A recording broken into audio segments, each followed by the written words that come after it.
Chapter 520 Chaos 1 Blank Space. Quick warning. The following chapter may contain the deepest shit you're going to read in your life. Also an incredible amount of nonsense. It is like deep nonsense, if you catch my drift. My mental state and the chapter were affecting each other, and I rewrote it almost 4 to 5 times with. It almost made me go crazy like yesterday, but I finished off the monster. Just as I said, my mental state was not right while I was writing. Just read safely.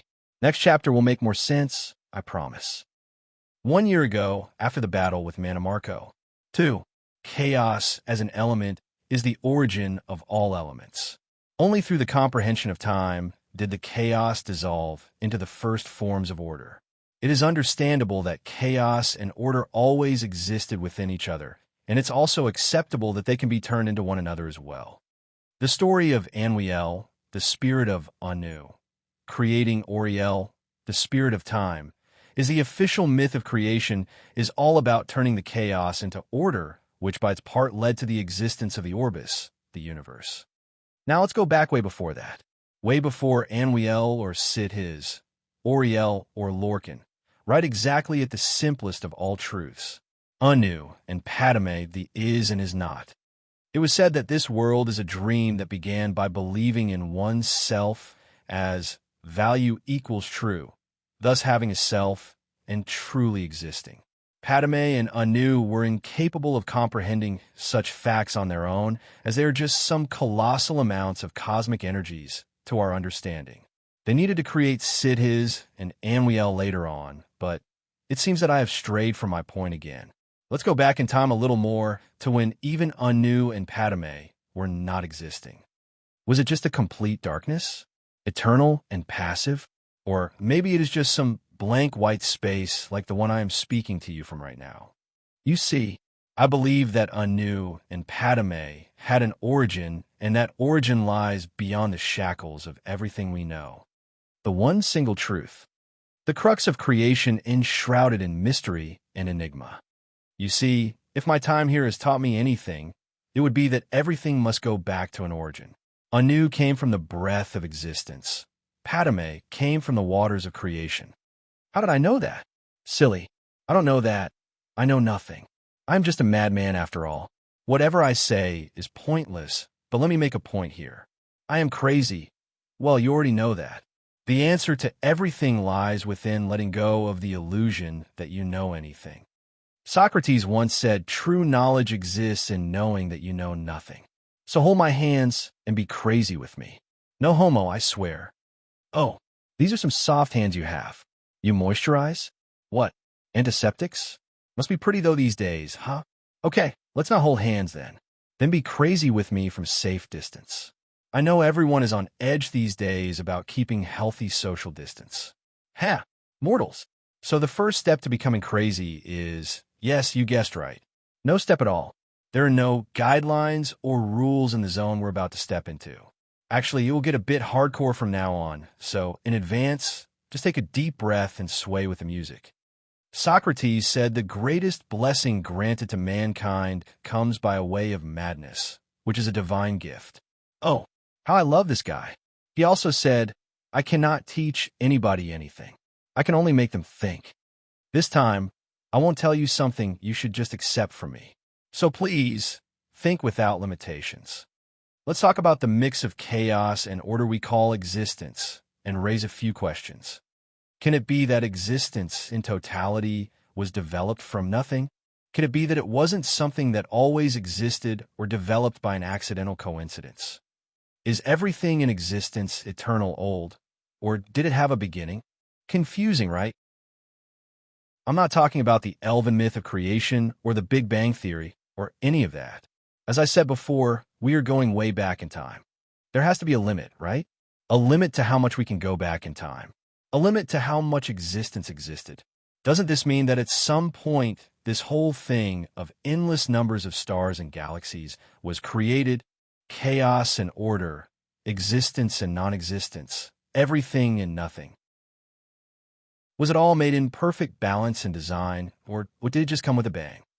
Crazy question, right? If that's right, then we are going on the right track. Still, some people would come and say, come on, Do you even have a proof for this nonsense you just said? I would say yes. Yes, indeed. A madman doesn't simply need any proof, but I'll play your game, sane people. You are the proof. You. Look at you. You are perfectly and beautifully made and planned.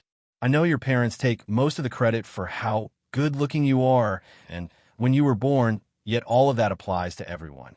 But you must remember, we are looking at the much bigger picture, remember? Let's just let go of the universe and existence and all these complicated thoughts. Let's be normal mad people and get to our mortal level. The human. Every human is evidence of the perfect blueprint. It starts with a mere sperm that evolves into a leaching clot of congealed blood, then to a chew-like lump called the fetus, then into bones and flesh and BM, the super sexy you. This transformation between imperfection to perfection in a very systematic and flawless way that even with the best stars aligned, it can't be accidentally sequenced. And then you start magically moving around. From the first baby steps to the widest strides of youth to the weakness of old age, perfection becomes imperfection, and no matter what, there is nothing that you can do to reverse the process. Even delaying it requires practice and cultivation. The more we know, the clearer things get. We look everywhere and see everything just moving perfectly. The world is not glitching or overloaded with details or sends out bug messages. The Elder Scrolls aside, okay? Apart from that, day comes out and night comes after and not a single thing out of order. Either way, the concept of every act has an actor is a great concept that is proven by observation. We think of what we observed and come up with ideas like seeing and believing. If you don't want to see or believe and rather stick to whatever order you were told, then please leave a madman like me to his madness and carry on. For the rest of you who stayed, if there is any, let's take one more dive together. The last one, I swear. Existence as a package is too complex. It is known that the human brain is also complex, but the situation we are in here is a little too overwhelming. Okay? I'll be honest, it's a mess big time. To revert the existence to its most primal element, aka chaos, this needs an act of an equal amount of complexity. Let's agree that no matter how advanced the technology went, it is still a little bit too far from that level of complexity. I mean, the neighboring planets are as far as technology has reached anyway. But at the end of the day, existence is all that it needs for a new tomorrow. It is not as if there is some primal apocalyptic entity that is about to jump and devour us all to oblivion. Okay, I'll take that one back. But with every one of those disasters comes a solution, whether that is a hero or a cure, or a hero with a cure. Love that last one. To sum all this madness up, everything exists on an accurate plan. Take the gravitational constant, for example. It is an empirical physical constant involved in the calculation of gravitational effects in Newton's law of universal gravitation and in Einstein's general theory of relativity. Its numerical value is 674 times 10 to the power of negative 11m cubed kg-1s to the power of negative 2. Any slight change in that value will flip the world upside down. That number is responsible for the centrifugal force for the continuation of the planet in its orbit and how far away from or close to the sun, so you can imagine. It is up to you whether you agree or disagree with a madman like me, but is all that a coincidence? I'll be an open-minded person and leave you to your opinion. Then again, this raises a very pivotal question. What is madness? What is crazy? Whoops. Those are two questions, or are they? What gives you the sole realization of comprehending numbers? 1 plus 1 equals 2. Why is that a thing? In the place where I am in at the moment, all can equal 0, which by its part may or may not equal anything. Possibilities become endless where the mind has enough power to perceive and analyze. What is related to madness in any of this? Nothing and everything. When you are mad, anything is possible. You don't only think outside the box, you eliminate the box. You have no limits. You become from sane to insane, and from insane to sane once again. In my case, repeating the process a few times made me understand that both sanity and insanity are two sides of the same coin. It made me open my eyes and just smile as I saw light. Don't worry, that's not the one at the end of the tunnel. That's actually the light of hope becoming a literal light thing. It lit the world around me and kept me in a state I have never experienced before. I was there standing in that same endless white space that was in my mind. What's on my mind became a reality, which is not a thing that happens any day. The experience is incredible, and I feel limitless, yet the only limit I have is time. I know you may be wondering, what in the absolute fuck was that all about? And to answer all that, I just don't understand it well myself. I am the guy who was trapped in chaos, but I'm also the guy who got himself out to this weird blank space. You know, when the things happening inside your head happen in front of your eyes, you are in a full state of control and wonder. I can just create endless clones of myself and hold conversations together, but everything is pointless at the moment. I must figure out a way before I become out of time and lose myself. 1. Was the chaos enough to trap John Dare? No, it wasn't. The place around him had the same white image he had in his mind. This phenomenon only happens with what is known as the Godhead. The thoughts of his head control everything. If he let his thoughts wander around, he can end up creating a universe or something. He must be careful in this place, in the blank space. Many people come to this place, and even more people come following their trail. It is the most common event in history for people to exist here. It is the blank space after all. Okay, I get it. It is the blank space. Thank you. Will you please shut up so I can think? That was John shouting. They know. Just to clarify. Fair point. Okay, keep narrating, but don't make me feel interrupted. Piece of cake.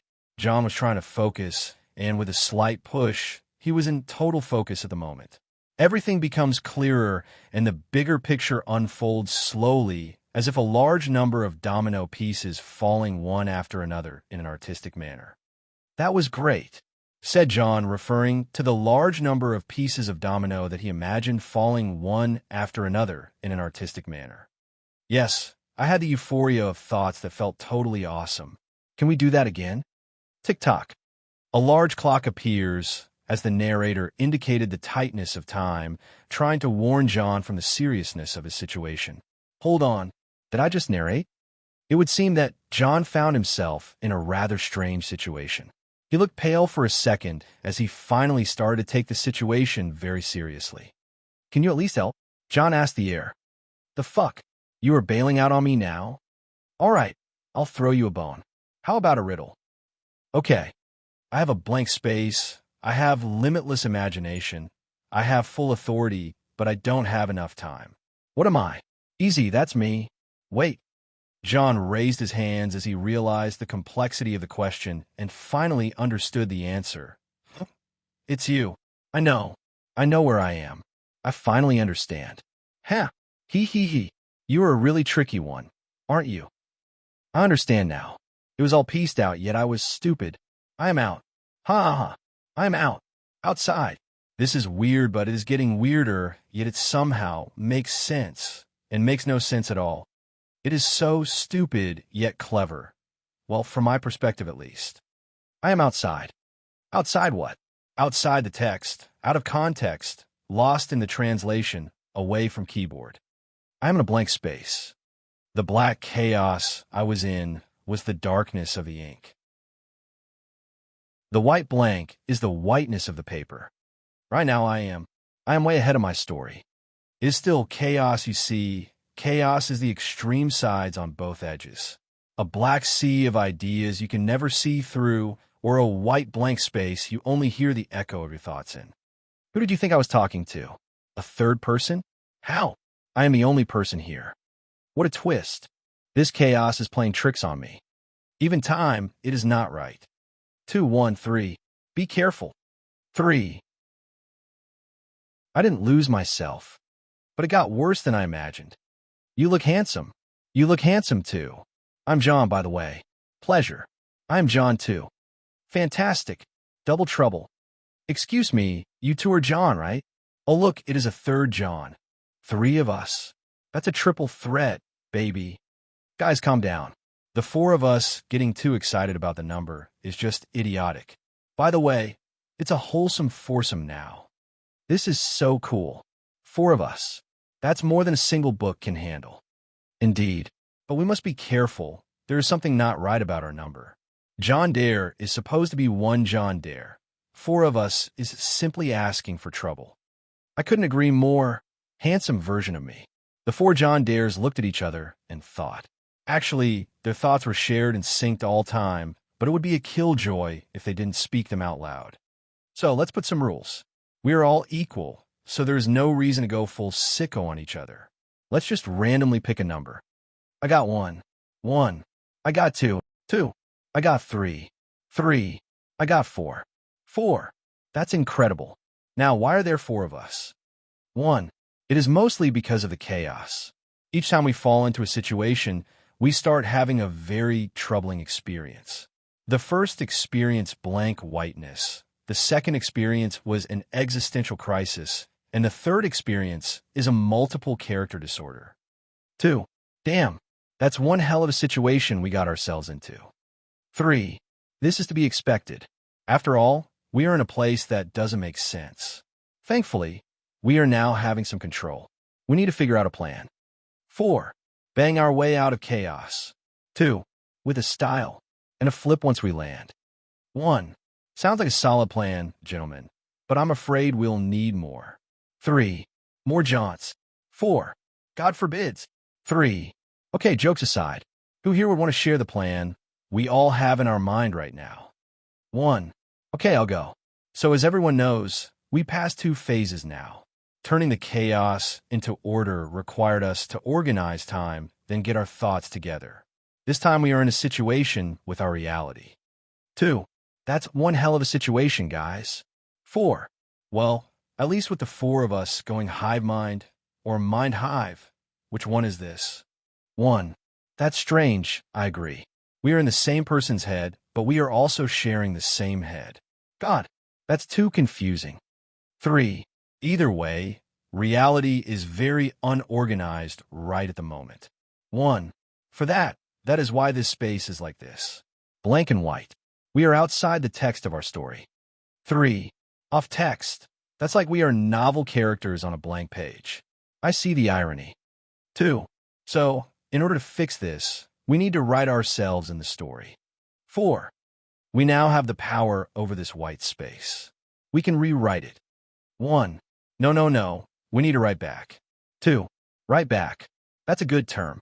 This means we need everything we had right at the moment we fell into the chaos. 4.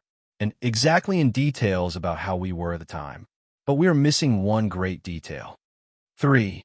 Once we set it all back, we will return back to the chaos once again, and all these events will repeat themselves unless we know what we are up against.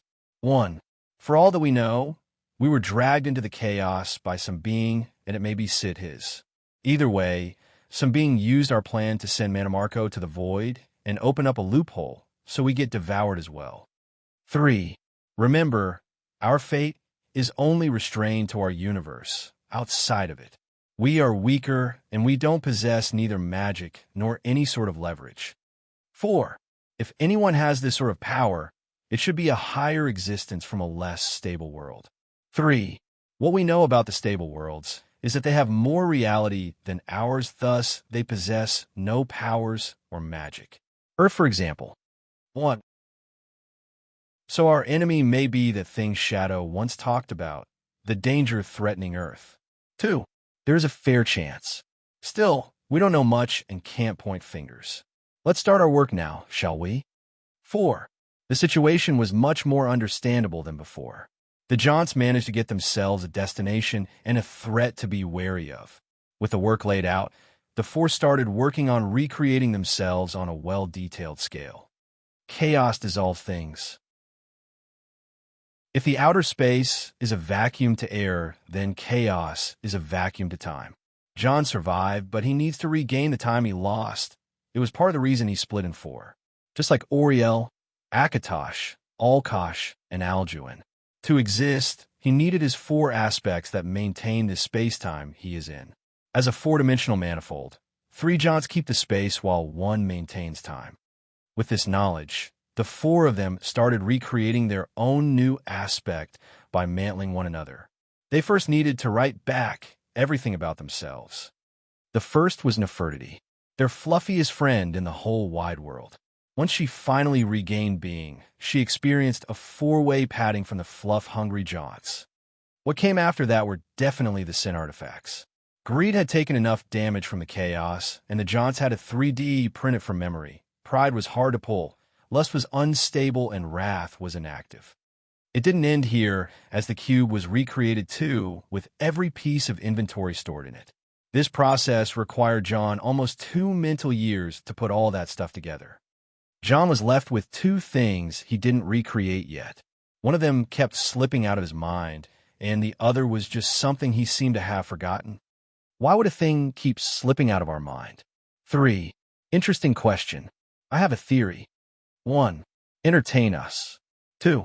I think the thing that keeps slipping was protected by a disregarding spell, like the one from that time we snuck to High Hrothgar. 1. Someone planted an item on us and protected it from others, noticing it may sound like one person to me. 4. Nurina. 1. She's the only one who knows how to pull that one out, as far as we know. 2. Still, that is strange. We're not fully John, so we can't remember such a thing, but if there is someone who can, 2. The 4 Johns turn around. Lady of Naps. 1. Mistress of Grace. 2. Queen of Fluff. 3. Her meow jesty. 4. The 4 of them were embarrassingly posing around the napping Nefertiti, who opened her eyes, knowing that her troublesome humans are up to no good. Humans. Fluff off. Yes, but we're trying to remember something only you can remember. 1. Fine, humans. Be quick. An item belonged to Nurina. She must have planned it on John for a long time, and he must have never parted with it. 2. It may be big or small, but at least cherished as a memento. 3. It must have been there almost all the time. 4. The 4 Johns described to her something that she can never miss. Something she is 100% familiar with ever since John adopted her. How could these 4 idiots forget about it? The thought made her take a human form and look at them strangely. You cat to be kidding me. There was one item that fit the description rather very well. Nurina's enchanted golden ring, of course. The golden ring. The 4 Johns could now recollect what was slipping off their minds and became pale. How could they ever forget about the most important thing John cherished more than anything? The ring was given to John way before he left Riften for the first time. Nurina gave it to him around the time she started teaching him. The ring was simply too good for its incredible magicka regeneration ability, but more to that, John could never see through that ring. Yet the details, the texture, the carvings, he can never forget those. The ring was there almost everywhere he went. The adventures, the battles, the heists. Even at his wedding, he was wearing it. Also, when he was trapped in the Briarheart tree, he lost some fingers, but he had the finger which had that ring intact. Humans, and no one ever tried to loot it from him. Humans, this is strange. It is not just gold, it is also enchanted in. Humans, there was that strange thing he never took that ring off either. Human. Nefertiti jumped off her place and hugged John. He never noticed, but all of a sudden, he was being put back together, John after John. He returned as one. How on? He wanted to hold Nefertiti's shoulder, but as soon as his eyes landed on his hand, he saw something that spooked him. The ring was there, back on its own. He didn't need to write it back, but it returned, and with a glow on top of it. Human, your ring is glowing. Yeah, I can see. Just what absurdity did Nurina plan on him for all these years? This thing, it put me back together. I had a plan to do so, but it would take time. Why would it? Time? John had an absurd idea. Time? Is this ring powered by time? John never had the chance to see such a thing. Something that consumes time was on his hand for years. It must have some sort of recorded him. A recorder of a sort. Nothing would pull a being back together to a perfect full state unless it is getting a record of him. Backup and recovery if he wanted to put it in an accurate manner. Nurina was incredible at everything, and no matter how much more John learns, he finds himself understanding how an incredible mage his adoptive mother is. If John had the power of an immortal combined with that ring, Nurina, you've got to be kidding me. If this hand landed in the hands of a higher existence, it can be used to travel back in time. Such a thing was completely out of John's league. Even if he could utter the words, he can't imagine the magic itself. If Nurina had created an item to go back in time, she must have made it to return back and save her family during the destruction of the city of Evek. That was Nurina's regret, her family. But she now has the means to return back in time. Even if it creates a dragon break and destroys 200 years' worth of world history, John knew that Nurina was a selfish person regarding the one she loves. Why hasn't she done it? Why put it around his fingers? That is a question only she can answer. John dejectedly accepted that and kissed the ring. I guess we just need to get done with our business here, right? John said. Nefertiti let go of him and asked, what do we need? When we entered the chaos, we had someone else with us. We need him around. John said. Nefertiti frowned immediately. That evil elf dog, person mage. She said, meaning Mannimarco. Quite accurate. Your fluffness, but not quite right. John said. He moved back to the table planet on the blank white space and pulled out a quill and a paper. The one who entered with us was indeed Mannimarco, but we don't need him. In the chaos, souls are irrelevant. What we need is that guy. John started writing for some time before witnessing the manifestation of another individual. Nefertiti hid behind John as she felt uncomfortable with that person being around. On the other hand, that person opened his eyes and looked around with an expression as blank as the space they are in. John stood in front of him, the last piece of getting back to the text of the story.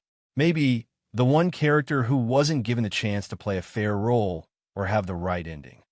Hello, my name is John. You can call me Krylin. I am friends with Isha. John offered a handshake. You must be Zane.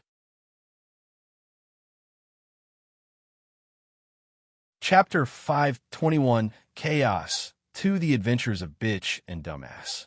So after the last messy chapter, I wanted to end the chaos recollection at this chapter, but I underestimated myself. Still, I can promise you that this chapter is way easier to digest than 520, and chapter 522 will be a gigantic 11. 5K word chapter, so look forward to it where we end the chaos with a bang. London Bridge is falling down, falling down, falling down. London Bridge is falling down, my fair lady. Shut up, woman. In the chaos, John and Zane, John and Zane, John and Zane. In the chaos, John and Zane, my fair lady. Stop it. Looking for an exit from this place, from this place, from this place. Looking for an exit from this place, my fair lady. I said, ouch, ouch, ouch. Fine. As John moved Nefertiti away from his face, she looked at him with annoyed eyes. Unlike him, she wasn't having a fun trip at all. First, she is out of her habitat. There are no shadows where there is no time. Even though John had successfully managed to sustain himself and her with time to not dissolve in the chaos, there is no way for her to just enter the shadow dimension and nap in peace. John put her on his shoulder again, and she snuggled after some time on her own. So, my good guide, how far is that place you sensed? John asked the man walking not far from him. Not far. Not close.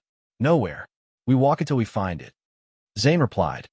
That's what you have been saying for a week now. It wasn't a week, or maybe it was. I already know. You are under my temporal effect, but your perception resonates with the nature of chaos. That's why you are my compass.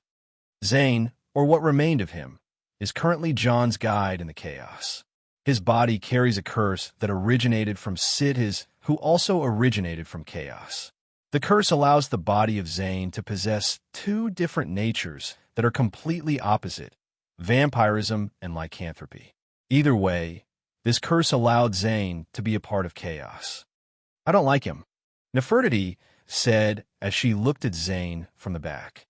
It is natural. You're a being of nature whose spiritual part is more dominant. He is completely the opposite. John replied. What do you mean? Nefertiti asked. How to put it? Do you know what a soul is? Obviously, it's essence. That's right. He doesn't have that as soul. In chaos, soul is just like time, it dissolves. Now, he's just a mind powering a body that can exist here. John said, like machine. Exactly. You are so smart. He is a machine. Machines can have intelligence, but not souls. Soul is the privilege of a living. It is the only thing that, despite being non-material and completely untouchable, humanity always knew of its existence. It is the thing that gives people emotions and provides them with life. It is the core and the essence of the living. Zane lacked that. He died a long time ago, and his soul went to the dream sleeve, a general term for the afterlife in ES universe. This body is just his brain reacting to information recorded into it. Of course, a body needs life to extract information from a brain, but Zane's body is the perfect undead being. It can work in mysterious ways once the limits are removed. All this and that aside, there is one important question at the moment. What is this situation? To sum it up, John rewrote Zane, or rather called him back, to escape the prison of chaos. He had to go through 3 important steps, which were balancing his existence, creating a time, and remaking himself into a reality. With Zane as an important part, John could get rid of him after managing to escape the blank space, but he had another use for him. In chaos, there are bubbles of reality, places where time exists. In truth, chaos doesn't completely dissolve time, as time is its weakness, thus it gathers time in places where it can be contained. It is exactly like the density of liquids. Oil won't mix with water, so water pushes oil up because it is lesser in density. Time and chaos are the same thing. These bubbles of time contain many worlds which are very unstable and always shifting. To make things worse, these places do not have a fixed location and do not stay in one for long. To find one, it purely depends on luck. That's why when John asked Zane to find one, Zane suggested walking in a straight line until one appears. That aside, the place they walked in was the very definition of chaos. To make it clear, it was a sea of darkness. This sea doesn't have a fixed surface, but it was a maze of tunnels talking every possible direction and always changing. Tunnels normally would have walls and a ceiling, which were also part of that sea. The place was completely insane. John must avoid the motions of chaos as if he fell back to the sea. He'll have to go through it all over again.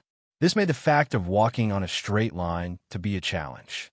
Still, what is the theory about walking in a straight line? Simple. A straight line is the perfect form of order.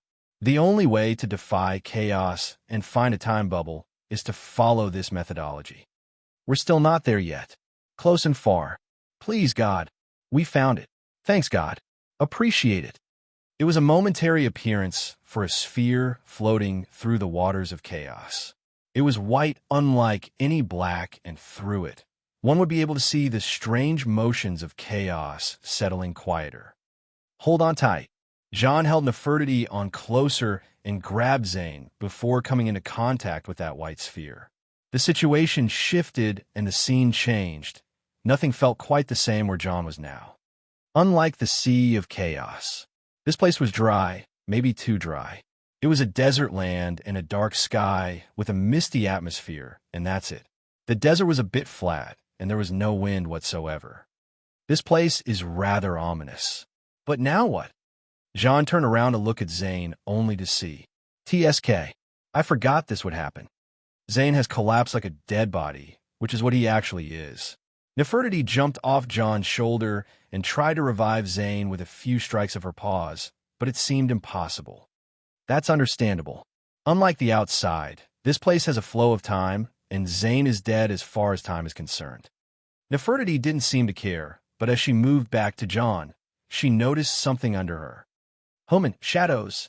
The thing she missed the most was back. Of course, shadows exist where time does, and for that, Nefertiti sunk in her own shadow in an instant. Like that, she came out again and looked at John. Human, how long did I take? She asked. Almost a minute. John replied. It was just a few seconds over there. She said.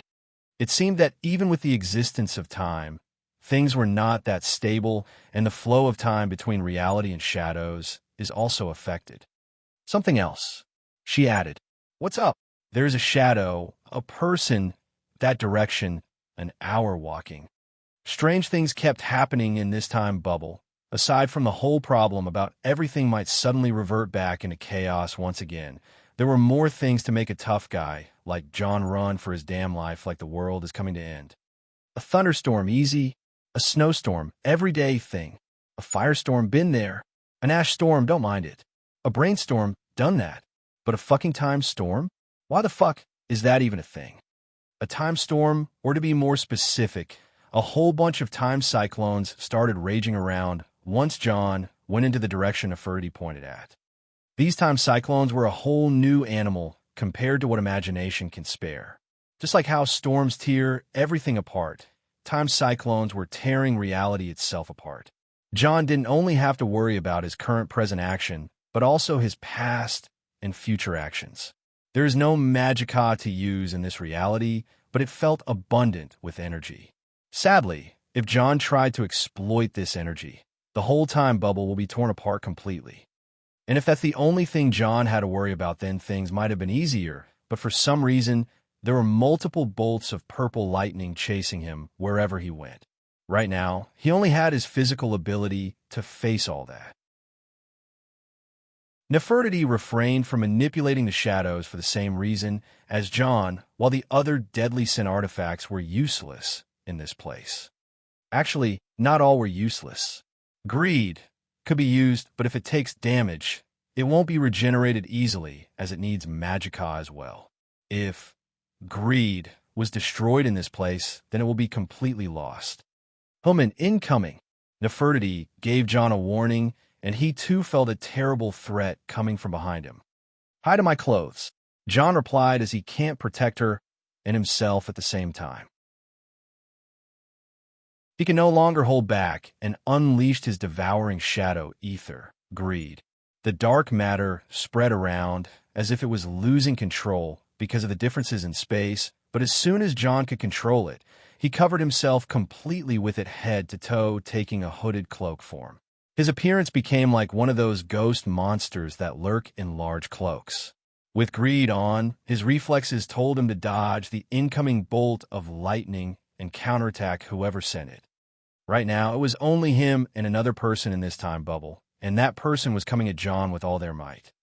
In a charging move, a figure covered in gray robes, holding a black battle staff, struck down at John from behind with purple lightning covering the staff. Dark magic. John could recognize the nature of the magic that seemed to have originated from this time bubble dimension. As soon as that gray person's attack missed, the land started to shoot stalagmites at John in the most strange of ways. John never saw any earth magic before, but if a man can't trust the land he stands on, then the fight ought to be hairy. Dodge, sidekick. John's pure physical ability proved supreme. His body covered in the lucid greed made him look like a ghost, and he even used dirty tactics and smart moves to outmaneuver his attacker. Swoosh, swoosh, zap. The two exchanged high-speed attacks that were as fast as lightning, and the last moves gave John the edge in close quarters. Seeing his attacker heavily using magic, it meant that he is fighting a mage who is not experienced in heavy combat. From the skill, moves, and control, this ought to be a battle mage using the staff in both close and long ranges. Brilliant! The exchanges between them were flawless. It is as if the two were meant to fight one another on equal terms with the same amount of skills. The two had a very similar awareness and sense to combat, despite the two different styles. John was pushing forward to limit his attacker's long-range ability, and the attacker was leaving traps every step they took back to limit John's unstoppable momentum. Still, with John's advantage of momentum came the attacker's advantage of the terrain. The attackers waited for the slightest mistake John took to exchange a hit for a hit, receiving an explosive punch in the abdomen for a strike towards John's head. John's strike sent the attacker back violently, while the attacker's strike made John slow down and lose a bit of balance. It may seem that John received less damage, but with the attacker showing a hint of anticipation, John tried to move from his place as he thought a trap would come at him from the earth, but that wasn't the case at all. From around John, and all of a sudden, a time storm formed. John could see the attackers grinning with a nasty smile, then raising the middle finger to him. It was then when John was enveloped by the time storm. And all of a sudden, he was out. What happened? Well, that was John ripping apart the time storm with his bare hands, disregarding the injuries he was sustaining. He wasn't the one who would receive a middle finger sign as he falls down. He is the one who returns it double. No, triple. The attacker saw John, and despite John not seeing the attacker's face, he could tell the huge shock the other party was in. John returned a middle finger sign by his left, then a middle finger sign by his right, then joined his hand together and made a triple middle finger sign, the peak-level middle finger technique. His opponent was defeated both mentally and physically. Motherfucker. The attacker finally spoke, but the language was elven. An elf? And a girl, quite young. John seemed surprised. You can speak, monster. The elf girl was surprised as much as he was. What part of me looks like a monster, you crazy bitch? John was offended. Everything, dumbass, she said, pointing at him up and down. John took a good look at himself, seeing that he's all enveloped in greed. He sure looked like a monster. That's just for my protection, damn it. And didn't you attack me when I was just minding my own business? I was attacking the dumbass who invaded the time bubble, she said. Fucking bitch. John held his head from frustration. The two were overwhelmingly pissed at each other, but John finally tried to be the mature one. All right, I'm just here to look for a way out. I'm not disturbing your crazy bitch. While John was speaking, the girl launched a sneak attack at him that he managed to cleanly avoid. There seemed to be no point in maturity anymore. He ran toward her, and she ran from him while throwing attacks at one another. Get out of here, dumbass. I'll catch you, crazy bitch.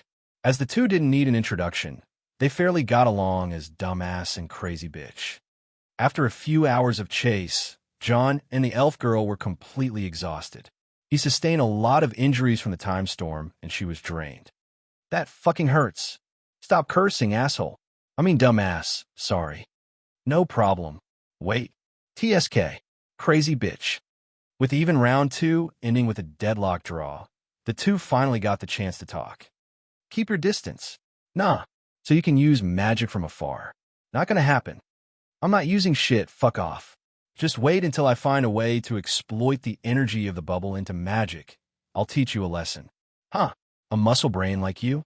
Please. She was about to undermine or doubt his ability regarding magic, even though she never witnessed him use any, but now that she thinks of it, the monster-like man ripped apart a time storm. You, dumbass, how did you survive the temporal storm? She asked. Temporal storm? That's a fancy name. Well, that was actually easy, but a little bit consuming and takes a toll.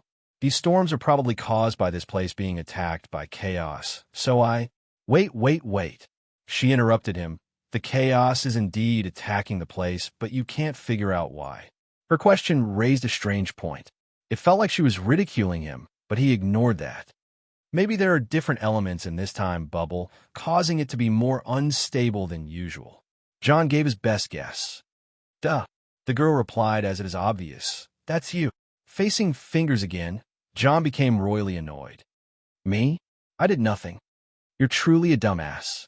People don't have the same sense of time.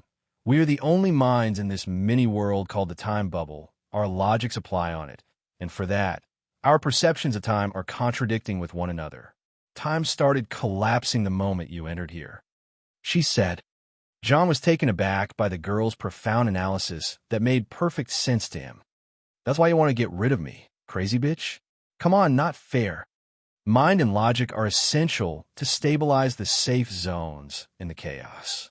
You at least should know this before you enter the spring of cities, she said. The what of whom? I never entered any spring, John said. The silence following the discussion was deep and shocking. John learned of the existence of something he never knew about, and the girl was completely unaware that someone can access the chaos from a place different than the spring.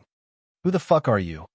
The two asked the question almost at the same time, but were completely freaked out by one another. Okay, give me a moment to think. She held her hand up and sank in deep thoughts, then spoke to him once again. You didn't complete how you survived the temporal storm. John also cut his thoughts and answered. The storm was clearly caused by chaos, so it must be affected by the same principle of the motions of the PSG. John said, You're talking about the Psychic endeavor, manipulating the time in a chaotic manner to access a higher power. She continued for him, That's genius, dumbass. Of course, I wrote a book about the matter. John bragged. I see. So it is true you are an experienced mage. The girl concluded. That said, tell me about this spring of cities of yours. John was very interested in that spring thing. The girl seemed troubled, so she diverted the subject. Tell me how you ended up here first. I've been answering a lot of your questions, bitch. Let's make it on turns. John suggested. TSK, dumbass bastard. She wasn't taking his persistence well, but she eventually complied. The spring of cities is sacred to us, the cult of cities. She only said those words, and John jumped away like a scaredy cat. Now this guy can fuck with dater princes as much as wants, but cities, that's a whole different animal. Guys called the Dread Father for crying out loud. The cult of cities is not just the most ancient cult on Tamriel, but also the most powerful. It is basically an apocalyptic cult that would murder anything in the name of cities, or so the public misconception went. John himself wasn't very knowledgeable about the cult other than its most famous branch, the Dark Brotherhood. You seem awfully reactive. I guess it wasn't your intention to enter this place at all. The girl said, You bet your ass I didn't. Why would anyone want to be here? John shouted, Relax. I mean no harm. I may be a member of the cult, but I am not a worshipper of cities. She said. John eyed her from distance before getting closer again. I don't understand how that works, but as an elf, you shouldn't be interested in this kind of worship. John said. What are you, dumbass? She asked. A Nord. Well, isn't this surprising? A human and an elf who clearly do not worship cities meeting in this chaotic place. Being the bitch you are, I'm not surprised you do all matters of crazy shit. Either way, let's get to what matters. You know a way out? John asked. If going out is your goal, then I am in no way to help you. She said. Well, isn't this just fantastic? What is your purpose here, then? He asked. That's my turn to ask, dumbass. How did you get in the chaos and arrive at this time bubble? She asked. All right, I fought a very strong opponent who had an indestructible body. This body was formed by the elements of chaos and change. It combined between lycanthropy and vampirism through a curse called hate. John said, That's disturbing. Keep on. Well, as the body was already of a dead man whose soul was claimed by a Daedra, the body was possessed by that enemy of mine who is actually someone immortal. Heard of Mannimarco? Shut up. True. To cast the immortal Mannimarco out of his indestructible vessel, I had to create a very complicated aspect regarding cities. The whole point was if you could use the power of cities for anything, you must pay something in return that would take the interest of cities. As cities hungers for change, he took back the indestructible vessel and Mannimarco's incarnation with it, but you didn't realize that the same aspect would also apply to you for calling upon cities. Let's say I was drunk in victory. What a dumbass. Seemed like the two of them had an airhead nature that got on the nerve of the other. Simply saying, the two were geniuses of an equal standing, yet John is stupidly capable, and she is immensely knowledgeable. Okay, my turn, John said, and started thinking of a good question. Say, if there is a way to escape this place and return to Nirn, what would it be? John's question was cunning, but the elf girl didn't seem to be minding to answer him. That's not a simple question, but if you want my guess, then you must think logically. What is the most important thing in the chaos? She asked. Time. Of course. The only way to navigate through the chaos is to have time. A piece of time, I mean. I guess you already possess one, else you won't be here, right? She said. John became serious as she mentioned that. He unintentionally touched his hand to feel Nurina's gold ring on him.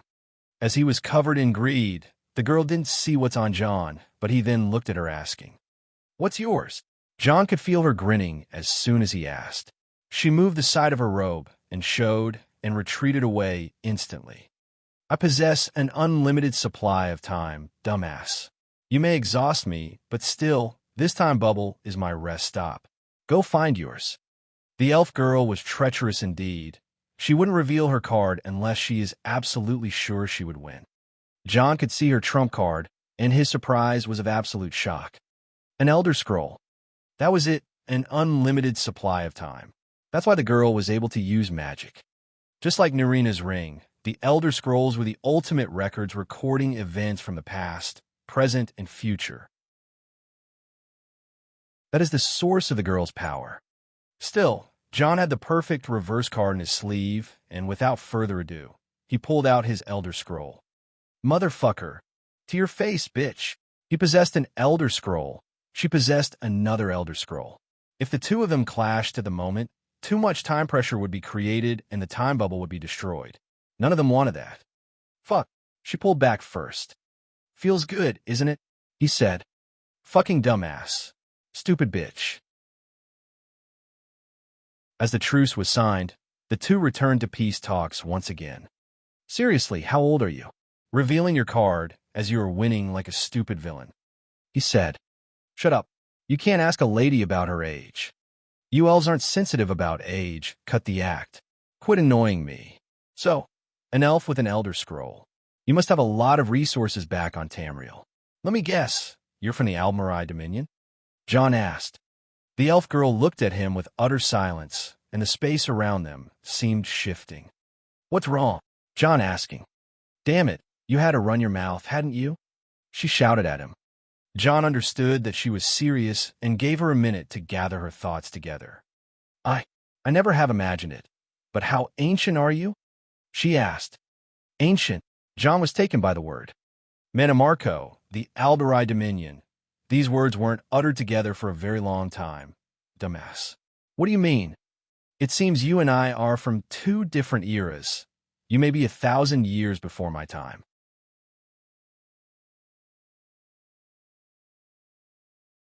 Chapter 522, Chaos 3, Into the Abyss.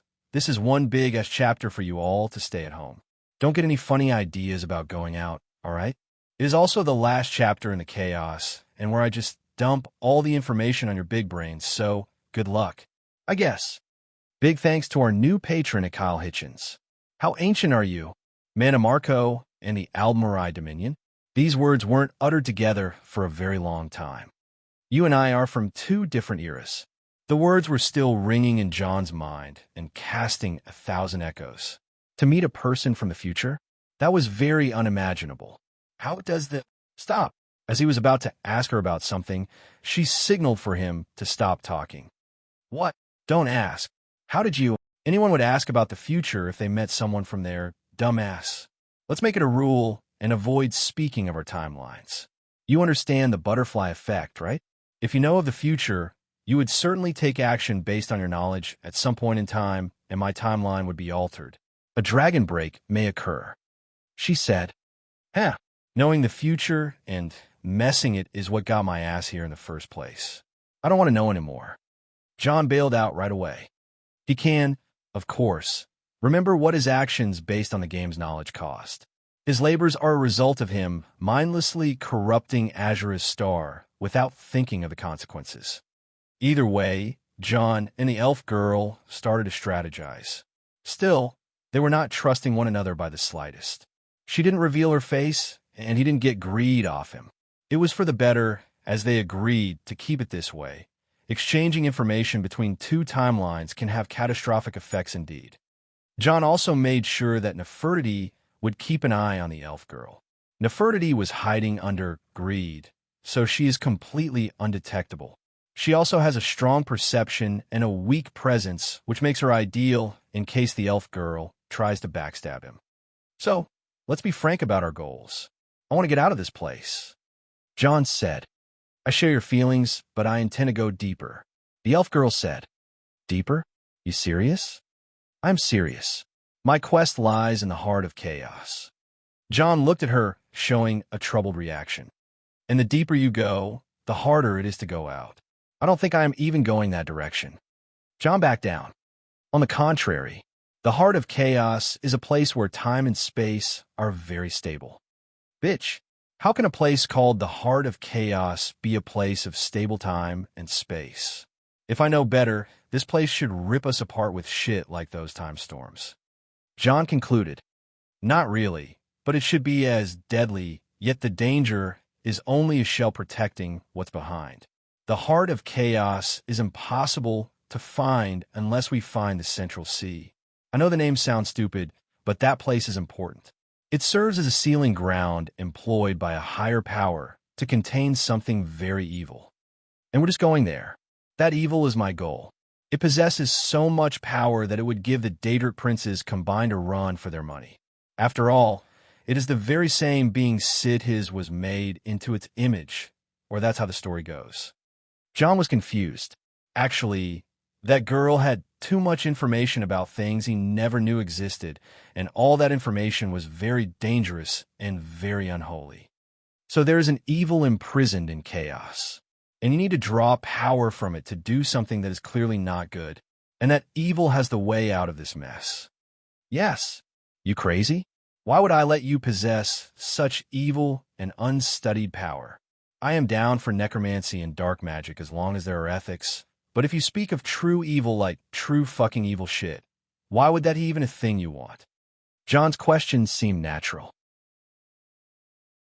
Evil is evil. John would make pacts with Deidre as long as the terms are not too much, but pure evil is just wrong. On the other hand, the elf girl nodded in understanding. You are an upright person. I'll give you that despite your shady looks, but while I also believe in pure evil, I think the term evil is misunderstood by the general public and even you. Negative and positive exist in everything with many gray borders between them. Evil and good are just values. Evil is what is different, what is changing, what is chaotic. That's why most people see Sid his as evil, while the being itself has no values like ours. It seeks only simple change. We need change. I don't know how things are going in your time, but we need change, revolution, heroes. When things are darker, positivity and stasis are not good. I came here for change. Her words seemed to be thought into, and John had a very strange feeling about her. She is right, but more to that, she is very similar to him. He could feel it, but he couldn't point it out.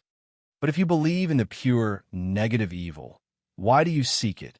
John asked. Because it is sealed. If I can obtain power from it, the exchange won't be that bad, unlike some dumbass who directly made a deal with Sid himself. True. John nodded, but his head was in shambles. Can I ask you something? John then spoke. As long as it is not related to the future, the girl replied. It is not. I was just wondering how can someone make a proper deal with Sid his, considering that you are a member of his cult? John said, interesting question. First of all, you must know that Sid his has a funny way of valuing things. Actually, if that thing has too much impact on the future, it would be cheap, but if you're trying to save something by stopping the change, the price would be hefty. Her answer was music to John's ears. He held his head from the realization. So that's why, oh my God, it is very clear now. Sid his seeks change, pure change that doesn't understand good from evil. To people who stand on both sides of good and evil, Sid his is the scourge that flips the tables, making him equally shunned by the two. Yet here where it kicks John in the head. He used Sid his to stop Mannimarco. Mannimarco was seeking to change Hammerfell from a land of the living to the land of the dead. On the other hand, John was seeking to keep Hammerfell as it is. Once John made Sid his interfere, the price he had to pay was more expensive since what he sought was stasis opposite to the will of Sid his. However, there's a major exploit here. Sid his can flip realities and change fates like nothing if offered the right sacrifice. So a sacrifice to Sid his can do a lot. John concluded, well, it depends. You may sacrifice a whole town, just as a figure of speech, and that sacrifice may get you nowhere, just because there is a future that would be absolutely tricky to change. Someone with stronger fate, for example. Yeah, kind of figured that part out. But it keeps me thinking. Sid's offers change, but the change doesn't just go between two directions. There is always an infinite number of possibilities. As I told you, Sid has this funny sway. You don't expect anything but change. Well, my only comfort to you is that if you're changing something from the absolute worst, it should go better. She said. John thought for a while. Like, for example, if a monarch of a broken nation was killed in the name of Sid, his nation's fate may shift for the better. He mumbled. Yeah, that's an example. She replied mindlessly, then looked at him mischievously. He. Please, don't tell me you are a desperate lord who is going to offer himself to Sid. Me? Never. I'm a lord, all right, but I'm doing better than most. You may have read my name in some history book in your time. Or maybe I have a dynasty in my name. John said, not being one bit humble. Not even interested in human history. John stopped fooling around and began thinking of what the elf girl told him about Sid. This is indeed some great ideas for him. Change is important and dangerous, making the influence of Sid, if employed right, able to turn any tide. Maybe that scenario in John's head was the same as this. Either way, I think that we managed to stabilize the time bubble. No storms for the time being, but we need to expand it. The girl said. Expand it? John asked. Yes. Find more time bubbles, connect them together, create a space stable enough to go through the next step. She said. What might that be? Summon the gates of chaos. Sometime later. Fuck. What? Gates of chaos. Sea of chaos. Heart of chaos. Shit of chaos. I'm getting more tired of the dull narrative. John complained. Keep digging. The elf girl replied. Fuck off. Why should I work for free?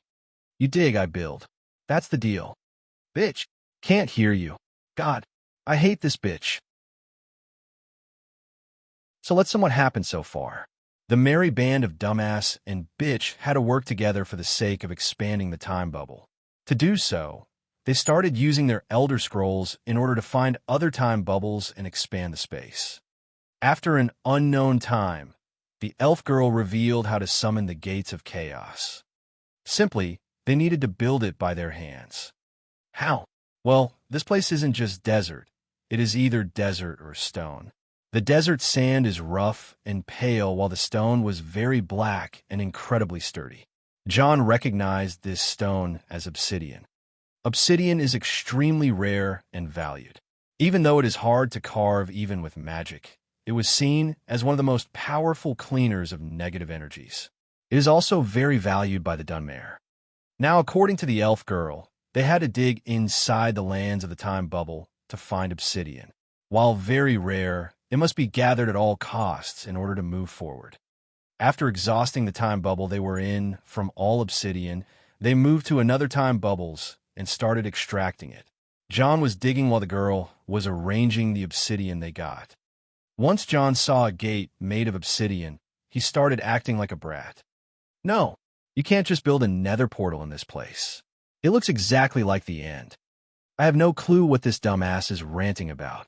Wait, have I ever told you about them ender dragons? John asked. Shut up. Jokes aside, John was watching carefully while the girl arranged a large obsidian gate and made the stone firm together. He wasn't sure how much time passed, but as soon as they ended, the final preparation began. You have done a good job for a human, dumbass, she said. I know elves who can sneeze and do a better job than you, but with what's available, you've done a good job as well, bitch. This is getting interesting, isn't it? We are in the final phase of the journey. I don't care. I just want to get the fuck out of here, find a nice, cool Altmarai beach, and smoke Dunmary weed for all the shit I've been through. I'll do it for at least a year. I am speechless. You truly know how to party. Ha ha. Parties usually last for a few days in Winterhold. A year would be a record, but I'm sure of myself. Winterhold, huh? Heard about it being some cultural hub in Skyrim. Right. It was a great city before the collapse. It will return to glory again. What collapse? The girl tilted her head. The collapse, John said, as if it's the most obvious of things. Like a disaster? Duh. Big time. Never read about it. Disaster events tend to get buried in history. Wars and kingdoms do not. So maybe your so-called dynasty has become so famous or something. True. John nodded. Well, chat time is over. Let's begin the ritual. Should I bring some flint and steel? No idea what that's for. With the gate fully made, the elf girl took out some paper and started revising a ritual from it. As a cleansing stone, the obsidian gate will be powered by the law of time through an elder scroll to eliminate all traces of chaos and make a time focus point, which by its part will attract a greater amount of chaos to equalize it.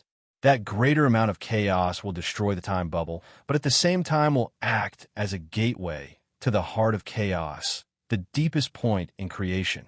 Ready. Born ready. Wait a second. Now ready. What's that? That is how I found the time bubble. His name was Zane. John took out Zane's body from his shadow with the assistance of Nefertiti. Is it a body cursed by Sid? Yes, and an excellent navigator in the chaos. Not a great conversation partner, though. Zane was still in his battle uniform, clenching his spear even after death. In the time bubble, he's a dead man, but once they return to chaos, he'll be a good ally. You should have shown that to me first. The girl focused her attention on Zane's body and nodded. Perfect. It will help, but we need to bind it once we reach the other side. She said, all right, as long as it doesn't bite us in the butt. Worry not. Confident, the elf girl started the ritual using her elder scroll. The energy arc was created and the time bubble started to go unstable. Time storms, earth tremors, shattered realities, and echoes of their voices coming from the past. Even the light was breaking. We can't stay longer. This place will rip us apart. John said, here we go. The elf girl pointed at the obsidian gate of chaos as it started, and a very thin veil of chaos covered the gate, giving a purple hue. I told you it's a nether portal. Call it whatever you want. She pulled John, who by his part carried Zane's body, and they all went through the portal. Can you see anything? Give me a moment. It was too dark to see. Even with the magic they harnessed from the Elder Scrolls, it was still impossible to see. This is truly tricky, John thought to himself. Human. Suddenly, Nefertiti used the mental link to call him. Yes, you won't see. You are in the shadow world. She said, the hell? The shadow world is the other side of reality. A reality of a different frequency affected by the shadows of the real world. Still, the living shouldn't exist in this reality. The nether portal, the gate of chaos, led us to a shadow dimension. John said, what's that? The elf girl asked. An obscure reality of animate and inanimate shadows leaching to a real world. John summed up. So you're saying we're in some sort of world, but we're shadows. The elf girl freaked out. Believe it or not, I know a guy who can do the same thing all day long. John said, remembering his exclusive stalker, the self-proclaimed Shadow. This is a far-fetched, but it is happening. According to Shadow's explanation, if a being can exist in a certain world in any form other than the form of a shadow, then it means they are in a higher and stabler dimension. Earth is the highest dimension, John, ever known. Mundus is lesser than Earth, but higher than Aetherius, Oblivion, Clockwork City, and such subworlds. Magic doesn't exist on Earth, but it exists on Mundus, while immortals can't live on Mundus, but can do so in Aetherius and Oblivion. One can grade it into mortal, magic, and immortal worlds, judging by the functionality. Now, if John is in a higher dimension and can only manifest as a shadow, then he may be on Earth or a world of the same grade. Nefertiti, possess my eyes. Let me see what you see, John said. Without effort, John's eyes transformed into that of a cat with the skin around his eyes turning black. I can see, he said. Ow, the elf girl asked. A special trait. John wanted to brag, but as soon as he took a good look at his surroundings, he almost went speechless. What? Never mind that now. You said your portal would take us to the heart of chaos or whatever. Sure it is not the butthole. John said. Hey, the elf girl shouted at him. Okay, it is just we were in this large cave and there are a shit ton of tunnels. Don't really know what goes where. John explained. They were indeed in a large cave system or in the shadows of it. Either way, there was no sort of lightning on reality's side to at least get a hint of sight on the shadow's side. I'm not sure. This part is where we start looking, she said. All right, John said, and turned to Zane. Surprisingly, the supposedly dead Zane was standing up and awake. How on earth is this guy awake? He asked. You mean the body you had? It shouldn't be, the elf girl said. He's standing on his own, but pretty much silent. John said, this doesn't make any sense. If he is awake, then we must be in the chaos. But the place we are in has shadows, which means it has time. She concluded. Time and chaos coexisting. John questioned. Only the heart of chaos can achieve that. Get me closer to him. She replied. John guided her right next to Zane, and she used her Elder Scroll to connect with Zane as if he was a zombie. With that, she could control him and see through his eyes. I can see now. Good. Now what? John asked. It would be nice if things were less mysterious, but this cave looks huge. We don't have full access to our full magic potential, and your physical ability is useless as a shadow, she said. I have an idea then, John said. Let Zane roam on his own. He is a being of chaos now, so he will be drawn more to it. John said, Dumbass, you are actually getting smarter by the minute. Sticking around me surely benefited you a lot. You bitch need some good old-ass smacking, but let's hold that for later. All right. Zane, lead the way. The two weren't in the mood to argue more, and so they let Zane move around. Truth be told, the shadow dimension is very still and quiet to the point where it made them feel like sleeping. No wonder Nefertiti loves to nap in such places. Either way, they walked across tunnels and through an endless scale of caves. At some point, John managed to see some water stream that had salty water, which made him conclude that this gigantic cave system is somewhere under a large sea. The thought of being under a sea is very unsettling, but it was impossible to go back anywhere. Truth be told, even the portal they came through has disappeared, making John regrettably understand it was no nether portal. After an unknowable time, the group finally arrived at a place that looked distinctive from the other tunnels. It was where the cave floor ended and a large waterway took place. Is that a boat? On the edge of the waterway, the elf girl spotted a boat tied to a wooden pole. The rope was rotten and the boat was barely together. What in the blazes is this place? John asked. Why ask me? But still, your friend Zane seems to be willing to go further. She replied, quite curious. The craftsmanship of this boat is like nothing I know. John said as he got closer to the boat. I think the real mystery is its existence under the sea in a waterway and even tied by someone. The girl said, the craftsmanship may reveal an answer, but as I don't know of it, let's assume it is otherworldly. John said as he got on the boat carefully. And thanks to being shadows, we don't weigh anything, so we won't even damage the rotten boat or even move it. Perfect. This was a strange situation. The boat was quite large indeed, and despite the damage, it looked barely good enough for one last sail yet. John tried to swim in the water, but for some reason, these waters seemed to be preventing him from moving, as if the shadows are not welcome or no one can cross without the boat. The party of two started looking around for any clue that might help, and at some point, the elf girl noticed something under the water. Are those coins? John tried to look as well, and indeed there were coins under the water. They didn't seem like a treasure, but rather looked like gold and silver coins. Their origins were also a mystery and didn't match each other, as John couldn't recognize their design if there was anything left from exposure to the elements.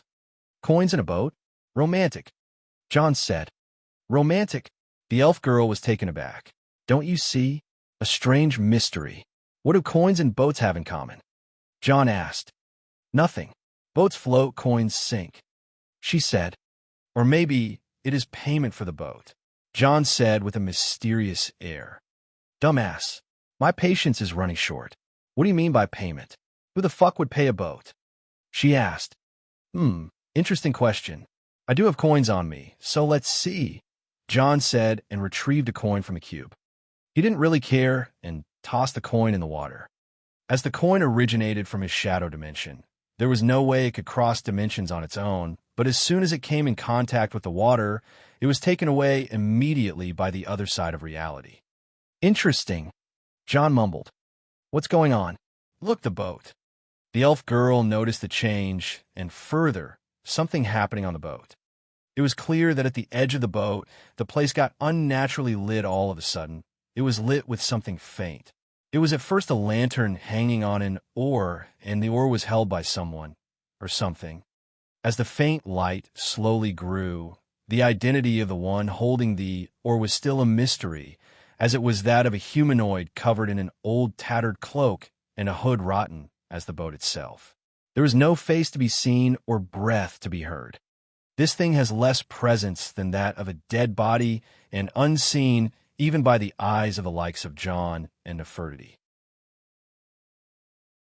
Truth be told, even John was scared, let alone the elf girl who was getting pale under her large robe and hood. Bitch, your relative by any chance? No. John looked forward and wanted to greet the person on the boat, but he was greeted first. Shades! A ghastly voice came from the man on the boat, causing a feeling of dread to strike John and the elf girl as it rang in their heads. It was clearly calling for them. We seek passage to the heart of chaos. The elf girl spoke. The man on the boat didn't respond by words, but rather lowered his oar to shed light on the boat's blanks, a sign of him for them to ride. The two looked at each other and came to an understanding. They are finally received wherever they are.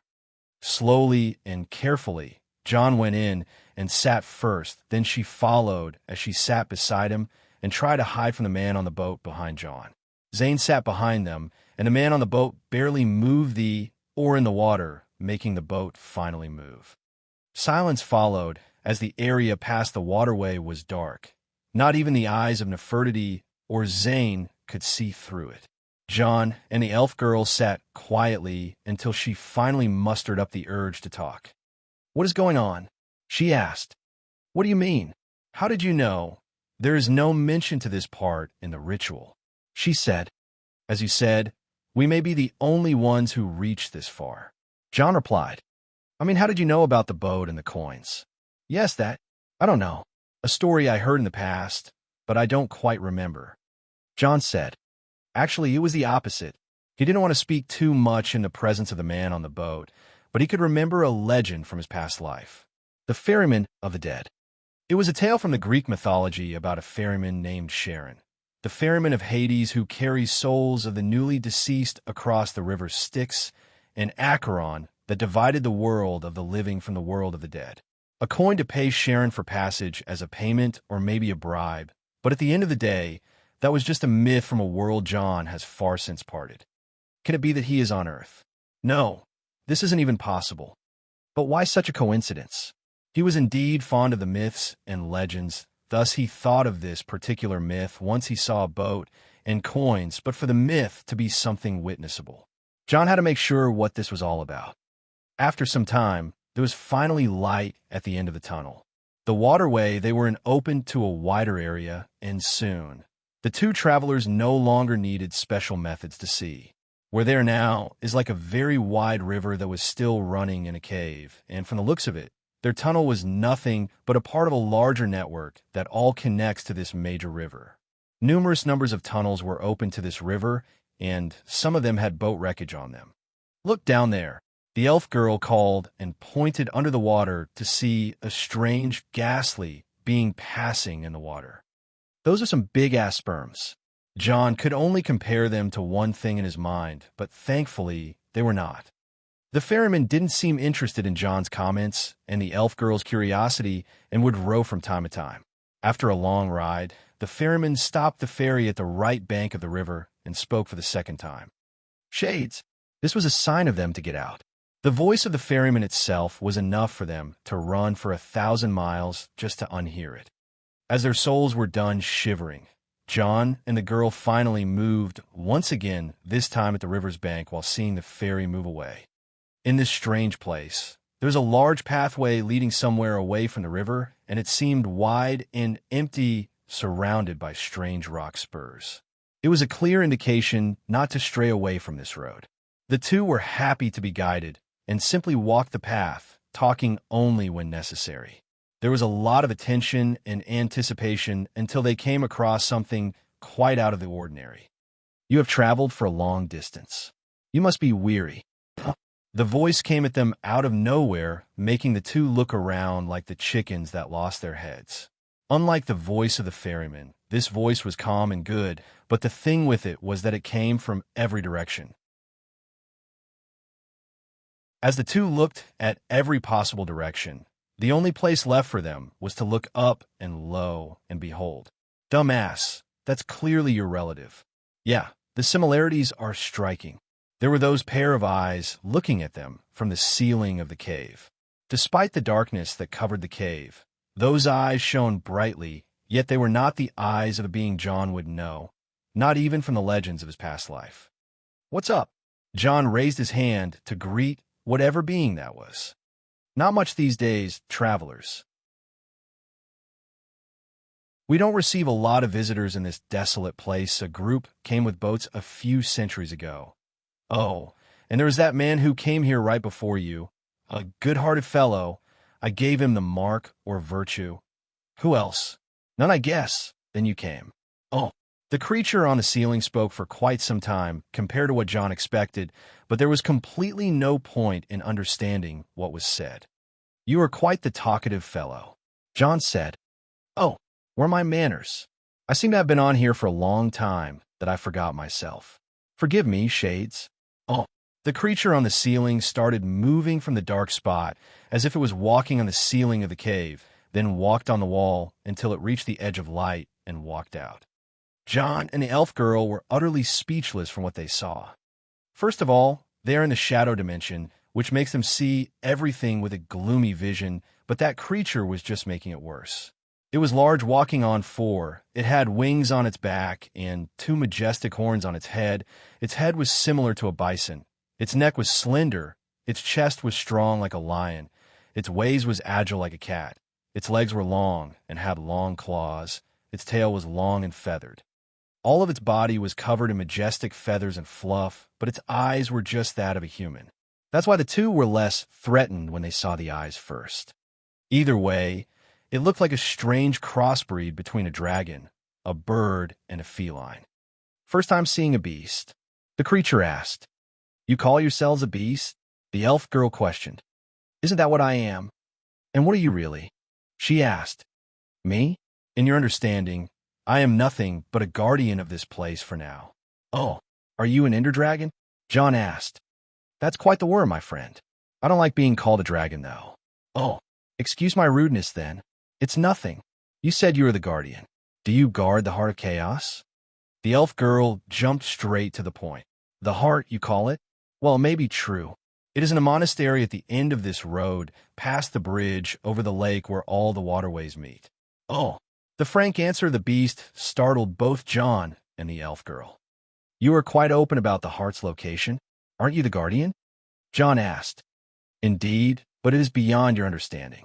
I do not guard it in the way a hound guard the place, but worry not. I am not to stop you or fight you for your aim. I am but a herald of prayers and peace." The beast said. It was difficult to imagine such a beast being a herald of prayers, let alone peace. But why is it acting friendly? "And if you're not to stop us from reaching the heart, what is your purpose for talking to us now?" the elf girl asked. "What you call the heart is something filthy. It seeks corruption and it is evil. I call it the source of all evil. If you're to go there, it will corrupt you to seek its freedom. My duty is to protect you from its influence." The beast said, "So you like a guardian to what goes in there, not to keep evil for going out?" John asked. "You can say so. And if that's the case, let's not waste each other's time then." John said, "You are right. I took much of your time already. My little brother is about to visit, and I am eager to meet him, so I'll leave you to your errand with a parting gift. Approach me, shades." Oh. John and the elf girl were still on guard, but they were out of options. Whatever that parting gift is, it must be the protection from the influence of the heart of chaos. Once they approached the beast, it held up its right foreleg, and one of its claws approached the elf girl first. It slowly touched her forehead, and a glimpse of light occurred. "You seem to have suffered a lot. May your road guide you to love instead of vengeance, and find the true meaning of the life that God gave you. The beast said to the elf girl. She seemed bitter as she heard the words of the beast, but her turn was over, and the beast directed its claw towards John. As for you, beast, the beast almost uttered a name John had discarded a long time ago. John hurriedly held the beast's claw. How do you know that name? John asked. Well, of course, I have been expecting you. The beast replied. Expecting me? Why? John was not understanding how this happened. The beast looked at John with interest. Fate has in store for you more than what you bargained for. Have faith, seeker of peace. Light shone from the claw of the beast. John could see that the source of this light was a ring, but he couldn't take more time to look at it as his consciousness almost turned hazy for a second before he regained sight again. What? Wait, where is it? As if waking from a bad dream, John kept looking around, but he no longer saw the beast. It is gone, the elf girl said as she held John. Are you all right? John took a moment to calm himself, and finally came to realize that there is no presence of the beast anymore. I'm fine. Are you all right? Do you feel any different? John asked. I don't feel any different, she said and looked around. We are a long way from home. I am sorry. What for? Dragging you all the way with me. I feel that Don't get soft on me, bitchy. I am fine. If it wasn't for you, I still would have been looking for a way out of that time bubble. John said and calmed down for a bit. That beast, this place, we shouldn't stay for long. It is not meant for us. Let's see that thing you are after and get the hell out of here. To them, they have already ventured deep enough into the most undesired of all places. John doesn't want to meet any creepy characters like the ferryman and the beast anymore. If the heart of chaos is the way back to Mundus, then he will do his best in the coming part. The two traveled further ahead, each to their thoughts. That beast knew too much from his name of his past life to the fate he has. Such a thing was a little bit disturbing. He was even called the Seeker of Peace or something. How can John dare be called such a thing? On the other hand, the girl was thinking about something. The more she thought of it, the more she was filled with rage. This continued until the two, followed by Zane, arrived at the bridge across the large lake. The scenery was breathtaking as the cave expanded even further to fit a gigantic lake where many rivers would meet. At the center of the lake was an island, and all the water around it was swirling as if being drained. This particular scene made the lake very dangerous to sail on. The bridge across the lake was leading to that central island, which happened to have a large building on its center. The monastery. Looks like so. The elf girl mindlessly rushed towards the monastery. John felt like wanting to slow her down, but in the end, he followed her alongside Zane. They reached the large building after running across the rocky bridge and soon found themselves in front of a large, immovable gate. So this is it, John said as he touched the gate of the monastery. Whatever evil thing lies beyond this, make sure to get what we need and get going. You don't need to tell me that, the elf girl replied. All right, let's not cause another Oblivion crisis while doing this. Here I go. John used all his power to push the door, which responded to him. On the other hand, the girl lagged in her place to what John just said. Oblivion? Crisis? That was not right.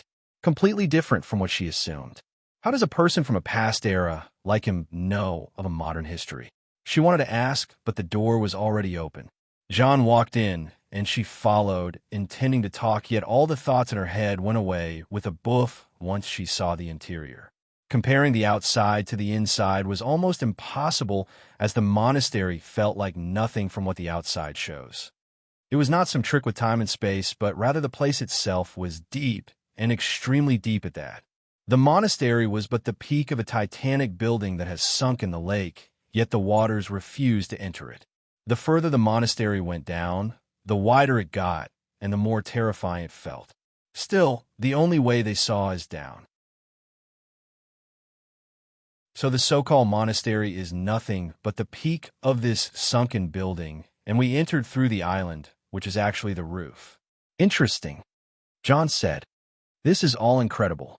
In my whole life, I've never seen such a thing. The elf girl said. Me too, but the building was never finished, John said while pointing around. This monastery was supposed to be the crown of the building, but some of its walls weren't even built fully yet. This explains the lack of texture and decorations from the outside. Such a building in a place like this?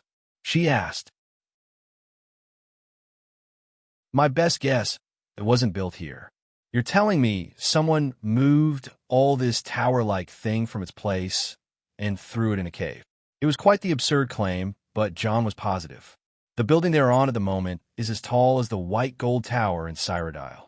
For such a thing to be put in a cave is simply a far-fetch, but John knew a thing or two about architecture and could tell that this building was built with greatness to be witnessed by the whole world, not to be hidden in a cave. The fact that the water was warded from the building by an invisible wall meant that it didn't belong here in the first place. To go down the building, they had to travel in circles around its perimeter as the building was designed in a spiral shape where it grows wider the further down one goes to the base. Most of the tower was old, but John felt multiple ghastly presences all around the place that seemed to belong to ghost-like beings. As shades, John and the elf girl were not recognized as a threat by these things and passed effortlessly down to the innermost area of the tower. May I ask you something? At that point, the elf girl spoke to John. What's wrong? Can you tell me which area you're from? Her question was straightforward. Weren't you the one who told me not to speak of our timelines? John asked. Yes, but I'd just like to make sure. Fourth era, year 2H. Stop it. She raised her hand to stop him from saying more. What? Just shit. Seeing her upset all of a sudden unsettled John. He wanted to ask, but before he said anything, the land started to shake. Whoa, hold on tight.